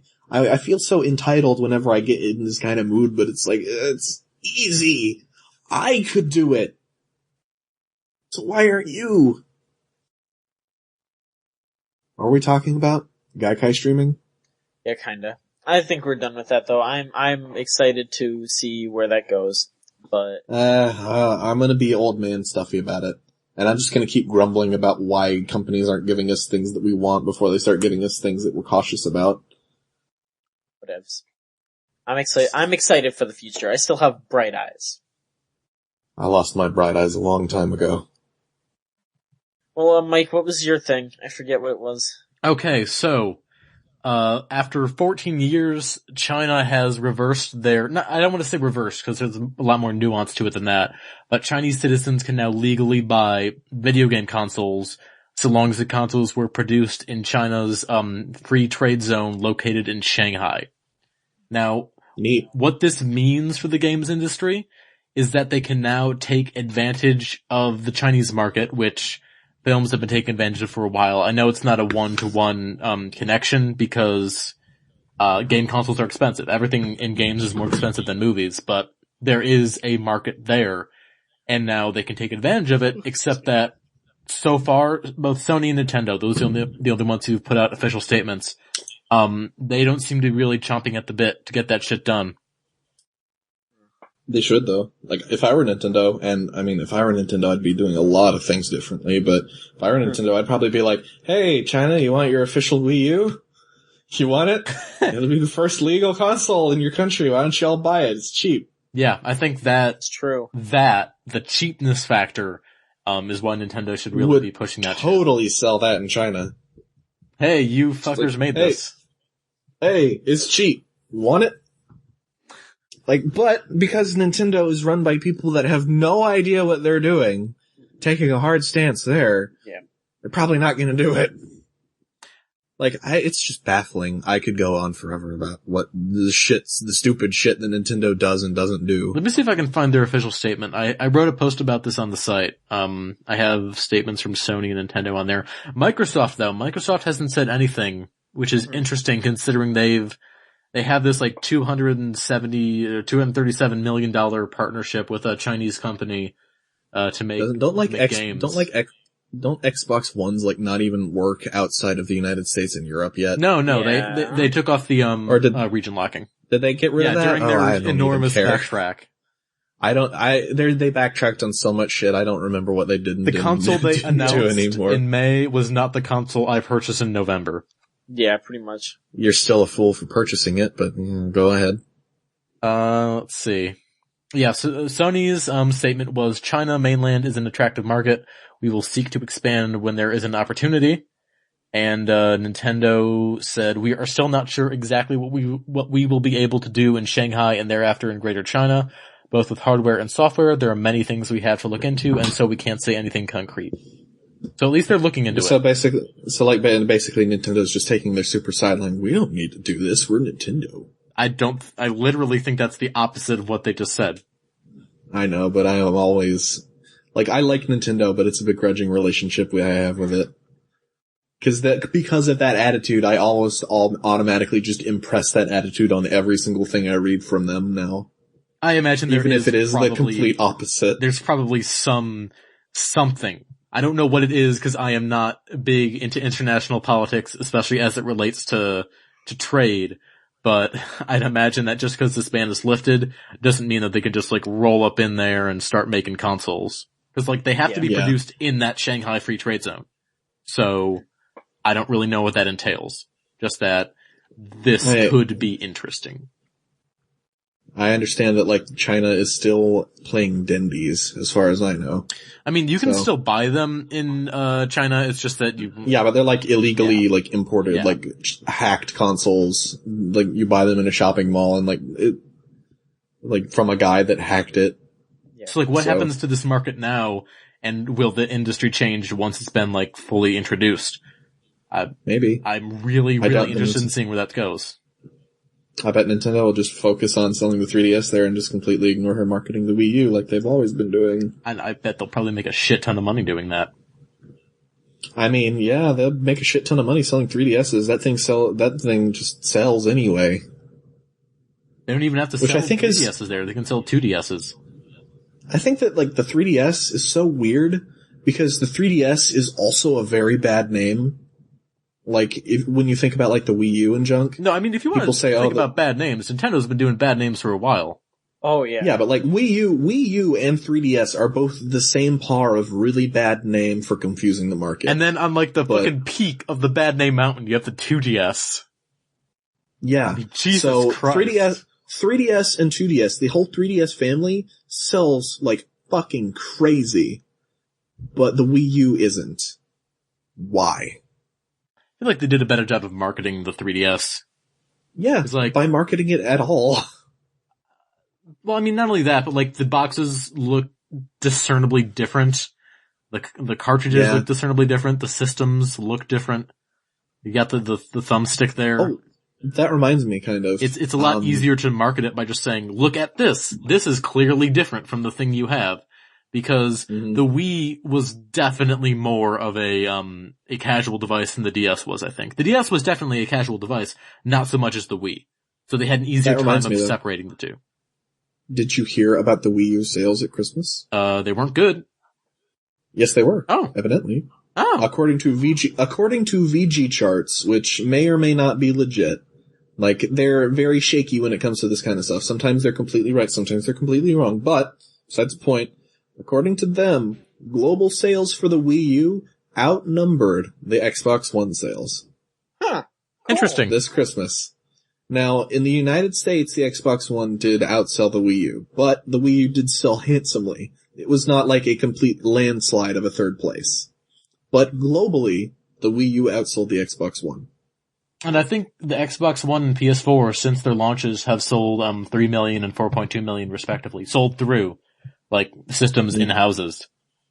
Yeah. That's pretty crazy. So, yeah. All I know is, I don't know if there's any kind of legitimacy to this, and because even VG charts is saying it didn't outsell in the United States, all I know that I can lend to this is that when I went on my post-Christmas, store scraping, I noticed a lot of Xbox Ones that were not sold, and I noticed a lot of empty Wii U displays. Yeah. I completely cleaned out Wii U PS4 displays. I could find Wii U's and Xboxes pretty easily, not PS4s. I don't think I've seen any of those in a store. I've seen PS4s in Walmart. I have seen neither, and I have not seen any working demos of either console. I have seen one working demo of a PS4, and then a week later it was gone. I think that's really weird. Maybe they had to sell it. I don't know. Maybe. You can get a PS4 off of Amazon if you try, but I don't really know that if you go into a store you'll find one. The GameStop near me has demos of all three, and I've seen... Oh my god, that reminds me, speaking of GameStop, I'm sorry to interrupt you, but speaking of GameStop, have you seen, on GameStops across the country, they are making, handmade signs with like lists of shit that the Xbox will, like details, like the Xbox One does play used games. It does blah blah blah. It does that. Like apparently this is like like all across the United States. People are like sending in pictures of like their GameStop also has these signs up, handwritten signs. GameStop is really trying to push for these sales because evidently it did not do so well at GameStop. Well, actually, I don't know if you guys saw this photo I took a while ago. I'm going to see if I can try and find it. But I went into a GameStop and there was not a handmade sign. There was an official Microsoft sign, saying this is what the Xbox One does. I'm going to try and find it right now. I don't know that evidently, and this, like, you know, like, the big problem with the Xbox One, the reason that Microsoft panicked during all of this, is that all of that crap reached the normal people. Yeah, I found it. And when that crap reaches the normal people, it is hard to correct them, because normal people will hear the bad stuff, and they will not be around to hear the good stuff. Yeah. Because good stuff does not travel anywhere near as fast as the bad stuff. Exactly. It says, share, trade in, resell, and gift game discs to your heart's content underneath the big Xbox One logo. I just sent that to the both of you. Take a look at it. Sure. But that is a picture of Worf. No, I texted to the both of you. Wow. Oh, speaking of things that I just got on my phone, for an undisclosed reason, I cannot speak exactly why yet. Oh. But I get emails from NIS America now, and Steven, here's something that you'll be interested in. NIS America is happy to announce that Yuri Season 2 Premium Edition is out now. Where's Season 3? Yes. Where's Season 3? I don't want to buy anime. Are you insane? I'm not gonna buy anime. I'm gonna watch it on Crunchyroll for free. You know what might happen? If I buy that, it'll make for Season 3 out? Maybe, yeah, sure. Maybe when have international sales ever influenced anime ever? When has the international audience ever influenced anime ever? In, maybe... Don't say Big O. You can't say Big O. That doesn't count. John, don't say Big O. Don't say Big O. Don't say Big O, John. I'm just gonna say the words Big O, like not as an argument thing, I just wanted to say it because you guys were saying I couldn't, so Big O. Don't say Big O. Big O. Don't say Big O. Oh, big. God damn it, you fucked us over. But no, so there you go. There's your anime news, cause, I guess we're an anime site now, cause I'm getting emails. Video anime Choo Choo. Yuri Season 2. Premium Edition DVDs. Premium Edition DVD. If you wanna laugh at an actually funny slice of life anime, Yuri is for you. Yeah, see here, the title's now available at the following select online retailers. Right Stuff with only one F, the Anime Corner Store, Anime Pavilion, and NISA Online Store. I work at all of those places. I work at the Anime Corner Store. I live under the Anime Pavilion. That's where I live. We have the Anime Homeless Colony. Alright, about the show. With the amusement club no longer in danger of being broken up by the student council, its members, Akari Akaza, Stephen, please interrupt me to correct me when I say names wrong. You got Akaza Akari, right? Go ahead. Okay, Kyoko Toshino. Toshino Kyoko. Well, okay. You're saying them the wrong way. Alright, okay, I'm just reading it. You gotta give them the appropriate Nippon order. I'll flip them then, because I didn't know which direction was the right way, because this is just how it's written. Okay, so, Funami Yui. Okay. And Yoshikawa Shinatsu? Yes. Okay. She's the worst. They can finally focus on amusing themselves. Good. More or less allied with each other, the members of both organizations embark on wacky antics together. Plus, we finally meet the siblings of all these girls as they make the most of their days in middle school. Yes. That is what Yuri is about. It's hilarious. Please watch it. Looks pretty cute.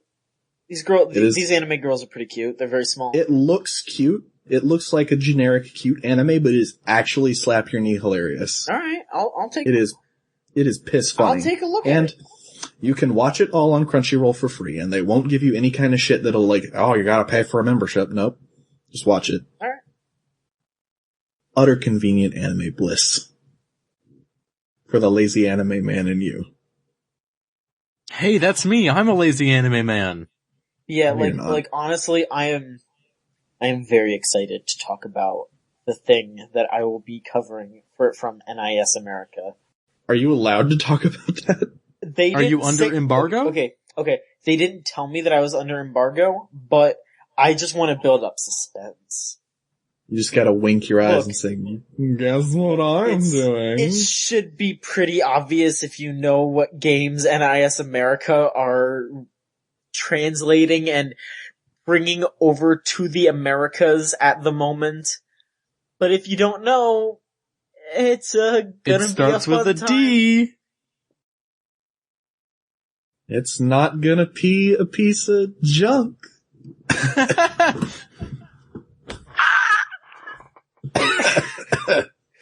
Oh man, I have no idea why they're letting me do this. Because you asked nicely. You're probably the only person that asked. Yeah, well, okay. I should ask.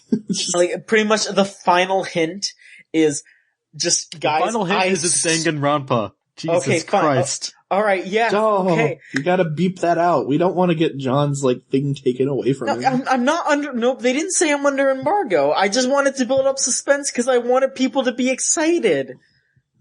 And now God, it's Mike. gone. You're building up too much suspense. I was having Mike. fun. You blew your load, I man. was having fun, Mike. Shut your mouth. You blew John's load. That's rude. You Yeah. don't blow another man's That's load. pretty much what happened. Yeah, I was having a good time. I was playing around. I was just joking around with my fans. And you come over here and you slapped that basketball right out of my hands. And you said, "No, I'm done. No more of this." You B-ball son slapper. of a bitch. B-ball slapping Mike Casamano. I can't believe that this is You occurred. are This disgusting. is just foul. Anyway, yeah, sure. That's what I'm doing. I'm not gonna. I don't know what I'm actually able to discuss, so probably past podcasts that we've done might be technically breaking embargo, because I don't know what is allowed to be talked about, even though Do a you lot have of the... it? You can't spoil the game. They haven't sent any press stuff. They just said you're going to be reviewing Danganronpa. So, it's just, I don't know what I'm allowed to talk about. Maybe they just sent you the email. It's like, you're gonna be reviewing Danganronpa. We're not gonna send you one. You're gonna buy one. You're gonna end up reviewing it. Yeah. It's like, I wish that they had sent me that kind of email with Senran Kagura. At least that would have been acknowledging me. You should just review that game. I'm not reviewing it out of spite now. I bought that game and I'm not gonna review it, damn it. I'm gonna enjoy it in the bathroom like a man. Yeah. I'm gonna enjoy that game. I bet you will. Oh yeah, no, I'm gonna... I bet you will. No, I really, who's to say? Because here is... I hear that you can go on a beach date. No, that's the sequel. Can you beach date the muscle lady? No, because Can you admire her strongness? no, because the second game is on the beach. Oh. Yeah, so no. So I can't admire the muscle lady strongness? No. Shit game. I'm not buying it. But you know, like honestly, it's a little weird. Like, I'll be under embargo, but I probably have already talked openly about a lot of the things that, well, at least not on the podcast, but You didn't talk about spoilers about Danganronpa while you were under embargo. well, yeah, so that's the weird thing though, is that they could look, if they dug through my blog, or they wouldn't even actually have to Did dig you through break my blog. embargo? They just, they Did would you just see the reblog pictures of Junks? oh god. Look at all this fan art he's drawing and breaking the embargo. He's been doing this since before we gave him the embargo. How'd he do this? But How? I don't know. I am still I won't talk about anything on the podcast that is breaking embargo from now on, and Did you I hear will that, Mike? He's not gonna talk about Danganronpa anymore. not until it's out. And I'm going to listen. I don't know if anyone from NIS America is ever going to hear this, or even No one knows what ever is ever going to hear this. or hell, even if Except for the million people that listen to us, our evidently. extremely popular podcast, Mike, you dumbass. Our ridiculously popular podcast with a lot of big numbers and nobody sends any questions. But what I'm trying to say is that I will review this game with absolute, I am going to ignore all I'm the gonna be fair and balanced. Yeah, I'm going to be super fair and balanced about this game. I swear, if there is something shitty in this game, there already, I won't talk about it. You will forgive it in an instant. I won't talk about it. I won't talk about it. But I am going to cover this game just based on me playing it. That is my promise to the Choo Choo fans. I am not letting my past cloud my judgment. I guarantee this. I should go on like waifu ventures now. Like I'm gonna send like the people that made Madoka Magica Battle Pentagram in Japan. I'm gonna send them like an email in English that just says, please let me review this game. Do you, like... I feel like if I let you get away with this, John, I'm setting a dangerous precedent.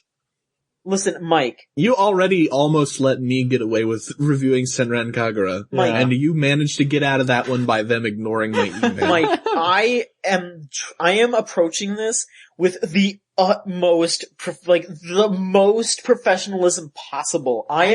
Here's the thing though, I don't want you to do that. I think that goes against our review system in a lot of ways. Like, you have to bring you to the table. Oh no, I'm going to bring me to the table. Like, I mean, I heard... The opening paragraph is just gonna be like a fan fiction starring him. No, listen, like, I have heard that there is, that I don't know if it's true, but I heard from somewhere that there is a dating sim in there, like an actual, like, separate dating sim, and... Oh yeah. If it's good, I might have to bump it up a score or two. Who's gonna partake in that dating sim alone? John, Yeah, I feel I like your might. opening paragraph should mention junks though. Like, not even joking. In the interest of full disclosure. Just the first entire paragraph is just Junko as my waifu. I will be full disclosed, absolutely, but just, You're not gonna heap praise on it for no reason. I wanna play that game. I wanna play this it. game gives me a boner. I wanna play that game. I wanna talk about exactly what is up with that game. I am not going to let my past, my present, my future cloud my judgment. This is a real review time. And I want NIS America, I want them to be able to respect the Video Game Choo Choo and continue to send us their press emails and to interact with us and be friends with us gladly. I give you a lot of shit for Danganronpa, but to be completely honest, if they announce that they're going to be localizing Madoka Magica Battle Pentagram, like the instant that I see that article, I'm going to shoot them an email and say, please send me a review copy. No, cause just completely removing myself from the waifu situation completely, okay? I am... Right. Yeah, okay, I'm slightly interested in the game just based on how people are saying that it's like a weird Phoenix Wright-esque game. Yeah, same. And that's why I want to try it, because I friggin' love Phoenix Wright. So that's why I do want to try it and talk about it and review it. Like, I don't fucking care, cause, yeah, I don't need to have these, like, I will review this game properly, I swear. John, you don't have to prove anything to anyone. We all know that you are the large anime honcho. I am not the large anime honcho. I am John Machonsky. I am John Machonsky. I'm so sorry. You don't have to prove anything to anyone, John. We love you just the way that you are. You love Junko. I flip-flop on whatever my Madoka waifu is this week. I like Bebe. Bebe's a good character from an anime. We all love anime here. Except for Mike. Mike could take it or leave it. Yeah. He needs to watch Kill la Kill. You all need to watch Kill la Kill. I'm gonna watch Madoka first. I think Madoka is on Amazon Prime streaming. Could be wrong. I think you're absolutely wrong about that. And even if it was, it would probably be the dub, and I cannot condone that action. I don't know. I am with John. John, my fellow plebeian. I'm more of a dub person. You don't want to watch the Madoka dub. Is it bad? Just trust me on that one. It's bad. Okay. It's really bad. Cause I can condone like the Space Dandy dub. That's great. Yeah. The Madoka dub? No. No. Could you give some sort of hint as to why it's bad? Just the voices are bad. Really? Like, they just do the anime voice actress thing where they don't try to do a character, they just do an impression. Oh, that sucks. And so, instead of when, in Japanese, when Madoka sounds like really like light voiced, you're just kind of used to hearing that, like coming out of a Japanese voice. So I don't know if like actual Japanese 14-year-olds sound like that, but that's what I'm used to hearing. So it's fine. Steven, but when I hear that kind of voice in English, what English, Japanese 14-year-old girls sound like. No. Thank you for implying that I'm a pedophile. I appreciate that. But no, like when you hear that kind of voice in English and it's not acting, it's just a bad impression, you just really don't want to have that, because the writing in Madoka is really good and the Japanese performances are really good. It's such a good story with such good writing that I don't want you to ruin it by having people very poorly acting. That sucks because the people that do the voices are great. Like they're. From what I heard, it was very phoned in. Oh, not good. Isn't there like another dub or something, or is there just the one? Just watch just watch the native Japanese. All right. It's fine. Like, would you like me to sell Madoka to you? I feel like I should do that. Okay, let's hear it, Steven. Madoka Magica is a deconstruction of the whole Sailor Moon type. Yeah, the whole Sailor Moon type of story. And it just kind of asks the question, it's like, what would happen if these were like actual children being forced to combat these like big problems? And like, what kind of creature would be putting children in this kind of like harm's way? Like, what are the reasons? Why is it happening? And how would that go realistically with like actual children? Like, how would they react to it? Like, it gets dark. So, really good show. Watch it. Watch Madoka. Okay. Like, the first 2 episodes are a real slump because they play it completely seriously, basically. Like, you get kind of hints here and there in the first 2 episodes that there's something off, but the first 2 episodes are basically just like, oh, hey guys, it's Sailor Moon. Everything's pretty and the animation is really bad. That's a big problem with the animation in the first 2 episodes of Madoka, is that it is really bad.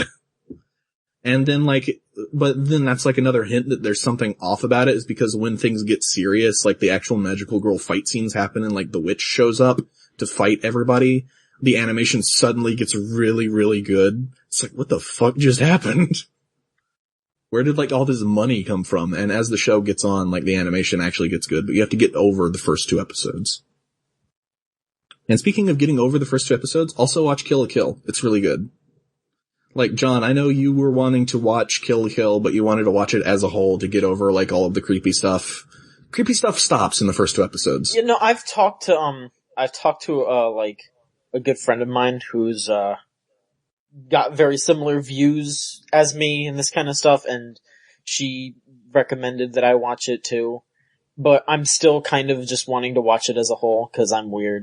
I don't know. It's already at 12 episodes and it's taken a week off, so this is a really good jumping on point because it's basically like in a transitional point where it feels like a second season. Alright. So, like, if you can watch it, just go ahead and watch it because it is really good, and all of that stuff that you heard about it being like super sexist, I'm not saying that it's wrong, but all of the stuff that most of people were complaining about stops after the second episode. Yeah.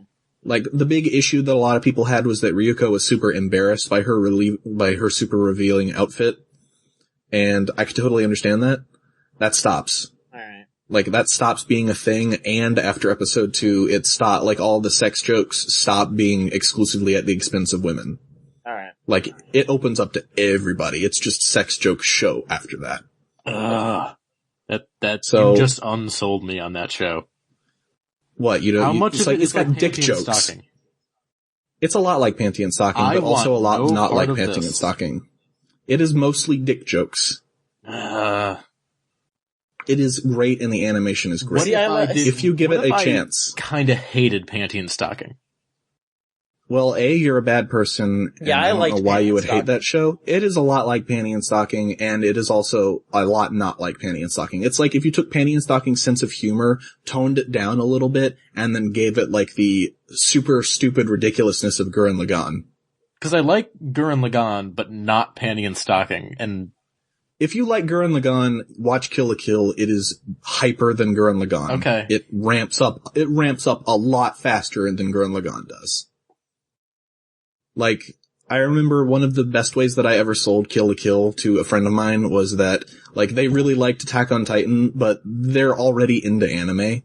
So, like, it wasn't like Attack on Titan wasn't like their baby's first anime. They were just like, I really like Attack on Titan. All of it was really cool. And I was like, you know how Attack on Titan takes like 6 episodes to get really hype? Kill la Kill starts at like the hypest Attack on Titan ever got, and every single episode gets like continually hyper. Like the 3rd episode of Kill la Kill feels like the last episode of Attack on Titan, and then it gets crazier. That is my sell of Kill la Kill. Watch it. Alright. I'm gonna make this show an anime show if it's the last thing that I do. John, you get want to do the emails. questions? Yes, good boys. All right, Watch the anime. I'll do the Let's Twitter see. questions, you get the Tumblr questions. Alright, can you get, did we get any emails to our email? No. We never get any. Yeah. No one emails. We ever wants to don't. email. We don't plug the email. And it's Podcast. hard. Podcast at videogamechoochoo.com. Podcast at videogamechoochoo.com, or just send us an ask on our Tumblr, which is easier anyway. It's just You just write the word and hit the button. videogamechoochoo.tumblr.com/ask. /ask. Alright, Yes. we got 2 asks, both of them are from Steven. They are, Really? they're on Anon, but they are from Steven. What are they, John? Well, They are good asks though, I'm not gonna lie, I think these are good asks to answer. Who is your favorite wrestler is the first one. Jake the Snake Roberts. Rikishi. Jake the Snake Roberts. Rikishi. You guys wanna elaborate? Jake the Snake Roberts is the one I know. And I like saying Jake the Snake Roberts. That's a legitimate excuse. I would suppose after Rikishi, I would say Sin Cara, but only because I think his outfit is cool, and I think it's cool that they, like, replaced him. I think that's funny. Also, Kofi and, Mark Henry. Mark Henry is awesome. Alright, if we're talking about like currently working wrestlers, well, okay. I have weird answers for these. I think Dean Ambrose is cool, but like on a weird like villain level, cause I wanna see him. Dean Ambrose. I wanna see I him. like Roman Reigns better. I don't know, I think Dean Ambrose just does like the slime ball really good, and I wanna see him be like some skis ball, like, guy who, I just think he wrestles a little bit better than Roman Reigns. Like, Roman Reigns has been getting a lot better though, like he's been, that spear, that's all I gotta say, that spear. Yeah, that spear. But, Old School Raw was so good. yeah. Oh man, that was really good. But I mean, for the good guys, I have the easy answers of just like Daniel Bryan and CM Punk. I think they do really good stuff. Daniel Bryan's not a good guy anymore. Oh well, yeah, not anymore. It's Daniel Wyatt now. Ooh. I really like the Wyatts too. The Wyatts are really cool. It took me a little bit to warm up to them. I thought they were just being weird, just be but I think I will instantly latch on to any shallow gimmick that just sets people apart from being angry Randy Orton, John Cena white guy. I love Randy Orton completely ironically. Like, I think he is the dumbest motherfucker in the world, but that's why I love him. Just cause, like, his music is so... Okay, yeah, I'm gonna run down why I love Randy Orton. I like his pose. His pose is the greatest fucking pose ever. I wanna just do it, like, I'm doing it right now. I am too. I was just doing it. Okay. The pose is so good because it's so generic and it's really easy to find, like, pictures of, like, anime people doing that pose. Because it's just your 2 hands up in the air and one slightly higher. It's great. His theme music... The apex predator! His theme music is terrible, but in, like, the best way. Like, I wanna drive down the road blaring it, but, like, with the windows rolled up so nobody can hear that I'm listening to it. I do that a lot with, like, anime music. Yeah, I blare Yuri music to keep my windows He has the dumbest gimmicks ever. Like, let's remember that one of his gimmicks used to be that he beat up old dudes. Yes. Oh, but he didn't do that to Ric Flair, though. Ric Flair was great he's so good. He has, like, the dumbest, but also the greatest, just because it's so, you can whip it out like that, his finisher. Like, the RKO is so fucking stupid, but just the fact that he could do it like that, it's great. He cannot talk on the mic worth shit. Oh my god, speaking of not talking on the mic worth shit, none of the one-liners last night on Old School Raw were any good at I don't know. Like, why don't you make like a frog and leap? Randall. Randall Orton. But yeah, pretty much I want to hang out with Randy Orton. That's what I'm getting at. Yeah, I would hang out with Xavier Woods even if he is a brony. Yeah, I'd hang out with him. We could probably get Xavier Woods on the show. What do you say? That'd be fun. Yeah, we should try that. So Xavier Woods, how do you respond to allegations that you're a brony? But like for the classic, I mean, when I was little, I watched a lot of wrestling too. So, I always just really liked The Undertaker. I think I gotta go with this Taker, especially old school Undertaker. Yeah, his gimmick is super great. Paul Bearer was amazing. May he rest in peace. Not American Badass Undertaker though. Okay. I have a weird... Keep rolling, I have a weird opinion about American Badass Undertaker. It's... Okay. I have, like, nostalgia for American Badass Undertaker, but, like, for the same reason that I have weird nostalgia for Kid Rock. Because my dad used to listen to Kid Rock and liked American Badass Undertaker. Okay, I have a similar kind of nostalgia for American Badass Undertaker, just because I would always see his commercials every time I went over to my dad's to watch his cable. And, like, I would always, like, freak out because I was a kid, you know, and they would say, I am American Badass. Can they say that? Can they say American Badass on TV when I'm a kid watching it? Yeah, because you can roll with rock or you can radio edit. Yeah, exactly. So, you know, what I've always wanted to see though is like Undertaker to come out one of these times, like lately, and just have like all the lights go out and they go dong, and then they start playing American Badass. But he comes out all normal, like he's just walking normal in his normal Undertaker outfit. So it's just like they play the wrong music. No, but he walks out and he's all like, it's all black and dreary. But then he just looks around like, what the fuck are they doing? No, like, I don't even want him to acknowledge it. I just want him to, like, slow walk down into the ring. Rolling. Oh, man, that's and, like, just not even acknowledge it when he gets into the ring and starts talking. He starts doing the dead man routine and just have that happen. That would be so great. Alright, That's why I'm not allowed to direct anything. Oh, that's some good shit, though. Yeah, I don't know if you guys, like, Choo Choo listeners, I don't know how aware you guys are of, but I'm pretty into, like, I'm not super into wrestling, but I watch Raw. So it's I watch Raw too. I got into wrestling recently and I own a couple of the toys. Also, I'd like to nominate hypest theme in wrestling that belongs to someone that does not deserve it. All of Triple H's music. Yeah. Because as soon as Triple H, like, lost his hair and he started doing, like, the business thing, he does not deserve that music anymore. The King of Kings, and he's just walking out. The King of Kings. And he just walks out in a suit. He's got this, he's coming out with this brisk pace with his wife, just like, come on honey, let's go. Just Stephanie and him in the suit walking down to just like point at the Big Show and make him cry. And Triple H doesn't even knock him out! Knock out Daniel Bryan, Show, knock out Dusty Rhodes. Oh man.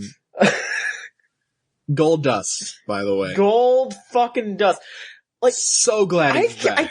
Gold Dust is crazy because it's like, he used to be super mediocre back in the day, but like, he's crazy now. He came back and he's awesome. I own a Gold Dust shirt. It's not here yet, but I ordered that shit. Oh I ordered the Dawn of the Dead Man shirt and the Gold Dust shirt. Oh, that's some good shit. That's some good shit. It's good shit. I want to buy a Gold Dust Elite. I will buy that as soon as it comes out. I should get a wrestling shirt. You should. Because the WWE shop, shout outs to the Masked Chum for hooking me up with this. WWE store, awesome. Great awesome nerd shirt clothes for fat people like me. Great. But no, like my only problem would be like narrowing down what shirt I would want to get though, cause it'd be pretty difficult to pick. It would get expensive. Yeah. I was just looking through that shop. It was like even worse than when I went on my little Redbubble spree a couple of days ago. I was just looking at these shirts like, I want all of these. I want all of these except for the John Cena shirts. I'd get a John Cena hat, just ironically. I couldn't help but notice that the cheapest shirt in the store was the pink John Cena shirt. and I considered getting one. But I didn't. I would just get a John Cena hat. Just keep it in my room. I wouldn't wear it. I would just keep it in my room. Just buy like a mannequin head and just put the "You Can't See Me" hat on the mannequin. People, that's like what's up with that hat, John? I don't know what you're talking about. Where? I don't see anything there. Where? Well, that's like how I have burnt ass pony. Okay, yeah, I gotta explain this one. Go for it. I went to McDonald's with my friends at one point, and for some reason, for like a good year, we just loved to burn shit behind one of my friends' house. So we went to McDonald's for dinner, and someone was like, hey, someone get a girl's toy, cause they have My Little Pony stuff. So we tried to set this pony on fire for like 3 hours, and the only thing that caught was its ass. So, I don't know what, like, I still have it. It's been like, I'm not even friends with these people anymore. Like, most of them I'm not even friends with, but I still have this burnt ass pony hanging off of my closet door, like, it's just there. I don't know. It's, like, sometimes it chips off a little bit. The entire front of it is fine. It's just the ass. The ass is burnt right off.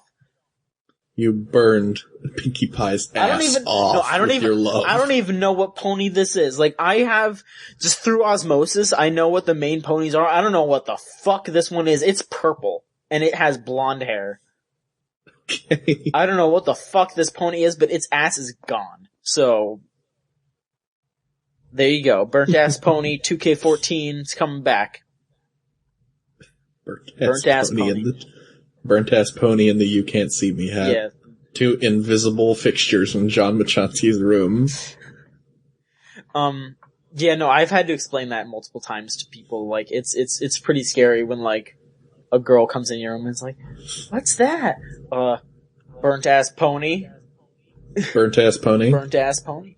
Don't be sheepish about it, just say it's burnt ass pony. I haven't been sheepish about it. I told them the story and they like it, so you know, You gotta own burnt ass pony. I own burnt. You gotta say, I am not a brony, but I have burnt ass pony. I ain't a brony, that's burnt ass pony. But okay, so, I think we should go on to our last question. This is also a quote unquote anonymous, question to Video Game Choo Choo Tumblr. It is, who is your favorite Puella Magi? I don't really know enough about, Madoka to form an opinion. I think they're all really cute, though. My favorite Madoka is Sayaka. I would be best friends with her if she was real. Oh. That's like the saddest thing ever, though. She's not even a waifu to me. It's just like, I would be best friends with her if she were real. But she's not. She's fake. Yeah, that's pretty sad. Puts gun up to my head slowly. We have one be best question friends with Sayaka? on Twitter. Go for it. This comes in from my friend Ken, my Transformers collecting friend Ken. What is the best new character of 2013 that wasn't mentioned on the Bombcast? And I think the best. You can go on videogamechoochoo.com and see, cause the winner and the runner-up weren't mentioned in the Bombcast. I don't think the winner or the runner-up or just the winner wasn't mentioned anywhere other than our website. This was the best. Yeah. Jafali. The real answer is Pavel, but fucking dicks. No, it's the best. Dickholes. Hey, 2 out of 3, bro. What are you gonna do? Winner's Jafali. It's the best. It's the best. Thanks, Alex. Hope to see you on the podcast sometime. Oh, that's never going to happen. It will someday. Yeah. Never. No, cause here's what's gonna fucking happen. I'm gonna go to CEO and I'm gonna run up to him. I'm gonna find out what his room number is. You're and I'm gonna gonna bum go rush there and him. be like, listen to me, Alex Bailey, you need to be on the Video Game Choo Choo. And he will be on the Video Game Choo Choo. It's gotta happen. I mean, the interview is just gonna be, please John, untie me, but he'll be on. No, listen, there is no way I will be able to overpower that man. Have you seen him? No, I've seen his enormous head. Does fighting game skill translate to real life? No, listen, I'm, like, okay, like the whole joke with his head being large, like, no, his arms are larger than my head, so I will so you'll not need to use the element of surprise. I know, I will not be able to overpower Alex Jabali. It's like the heavy and the spy. You just get up behind him and you stab him. You don't have to overpower him, just like take some poison on your knife. Not enough to kill him, just enough to knock him out, make him sick. Be sure not to lick the knife, though. Don't lick it. You guys, I don't want to hurt him. take the duct tape, right? Take the duct tape, bring him up to his room. It'll heal. Duct tape his arms and legs. I don't want to hurt Alex Jabali. I just Yes, want to you do, interview John. him. You literally just said, I'm going to stab Alex Jabali when I see him next at a convention. I said I was going. That is what you said. That is Take not- my I heard knife and slide it right between his fucking ribs. Okay, Yeah, that's okay. what you said. All of this conversation is going to make me lose this interview. You guys need to shut the fuck You never had the interview in the first place. I have him added on Skype, you fucks. Send him a message right now. Tell him that you're gonna stab him. No! Join the call or I'll stab you. No! You guys suck. Take a suck. Well, now Dead that now that John has threatened to murder Alex Jabali, I don't want to say threat. It's more like a promise. John has promised to absolutely murder the fuck out of Alex Jabali regardless of whether or not he comes on the show, so he might as well. Do one last John thing promised that. before you kill him. This has been another episode of Video Game Choo Choo. Shaking my damn head. You can go on videogamechoochoo.com, videogamechoochoo.com, and read my top 5 most anticipated games for 2014. Got a news story about the China situation.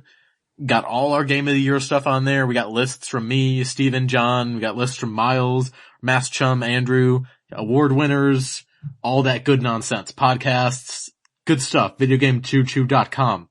Good shit. Check it out. Videogamechoochoo.com. All one word, no hyphens, no spaces. Videogamechoochoo.com. Or chooch.biz. Yeah, that's what I was gonna say. CHOOCH.biz. Or chooch.biz. That's a fucking great URL. See, okay. Is it worth it? Yeah. I found out. Do the people that donated to our little donator thing know that that's what they're paying for? Maybe Yeah, not. To be Now they perfectly do. honest, I think that URL is important for mobile users because, it's faster to type. Mhm. Chooch.biz. Also, Catchy. I found out that you can buy .000, so I think maybe we should look into video game chooch at some point. Oh no. Count the medals. VG chooch.oo. Life Yeah. goes on, anything goes. Comment opposed. Da-da-da-da-da-da-da-da. Have you been watching Kamen Rider O's? Da-da-da-da-da. Have you been watching Kamen Rider O's? Yeah, a little bit. I like that show. It's good, isn't it? It's pretty fun. It's got the best Kamen Rider opening. Yes. Next to Fies, maybe Fies. I want to watch Gaim. Gaim is good. The only good subgroup is making very questionable decisions. TV Nihon under-translates a lot. The guys that are doing it right now are over-translating. Okay.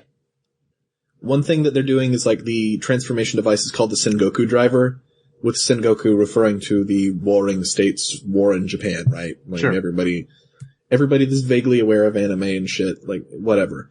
They translated to the warring driver with an umlaut over the A. Because they thought that would look cooler. And there's another character named Grydon, Kamen Rider Grydon, and his name is an anagram of Dongiri, which is Japanese for acorn, and his name is supposed to be really lame. They translate his name to Ornak, because Ornak is an anagram of acorn. And so whenever a character says the word Grydon, in reference to this character's name, they put Ornak on the screen. And I can't be having that. It upsets me. It makes my brain go, that's not right.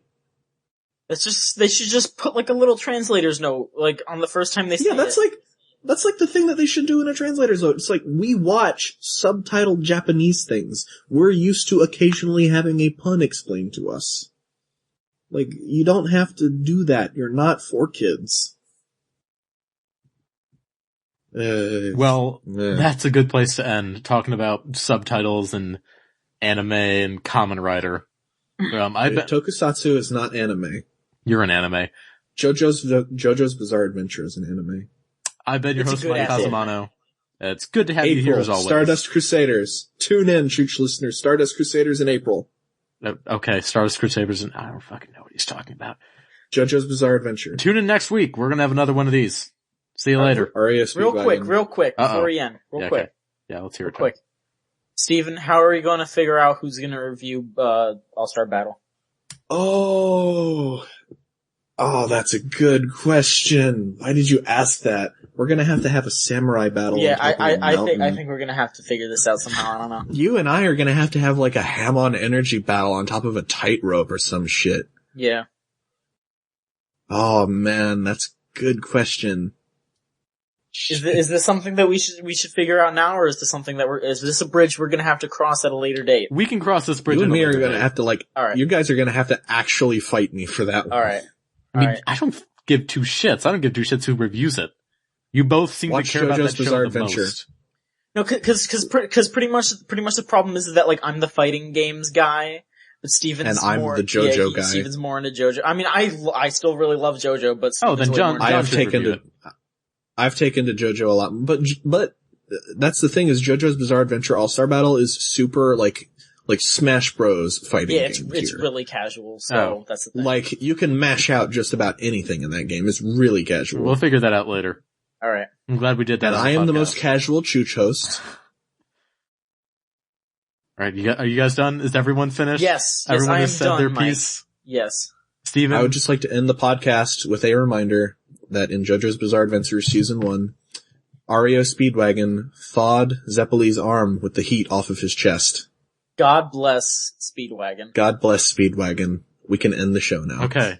Tune in next week for more of videogamechoochoo.com, you stupid dicks.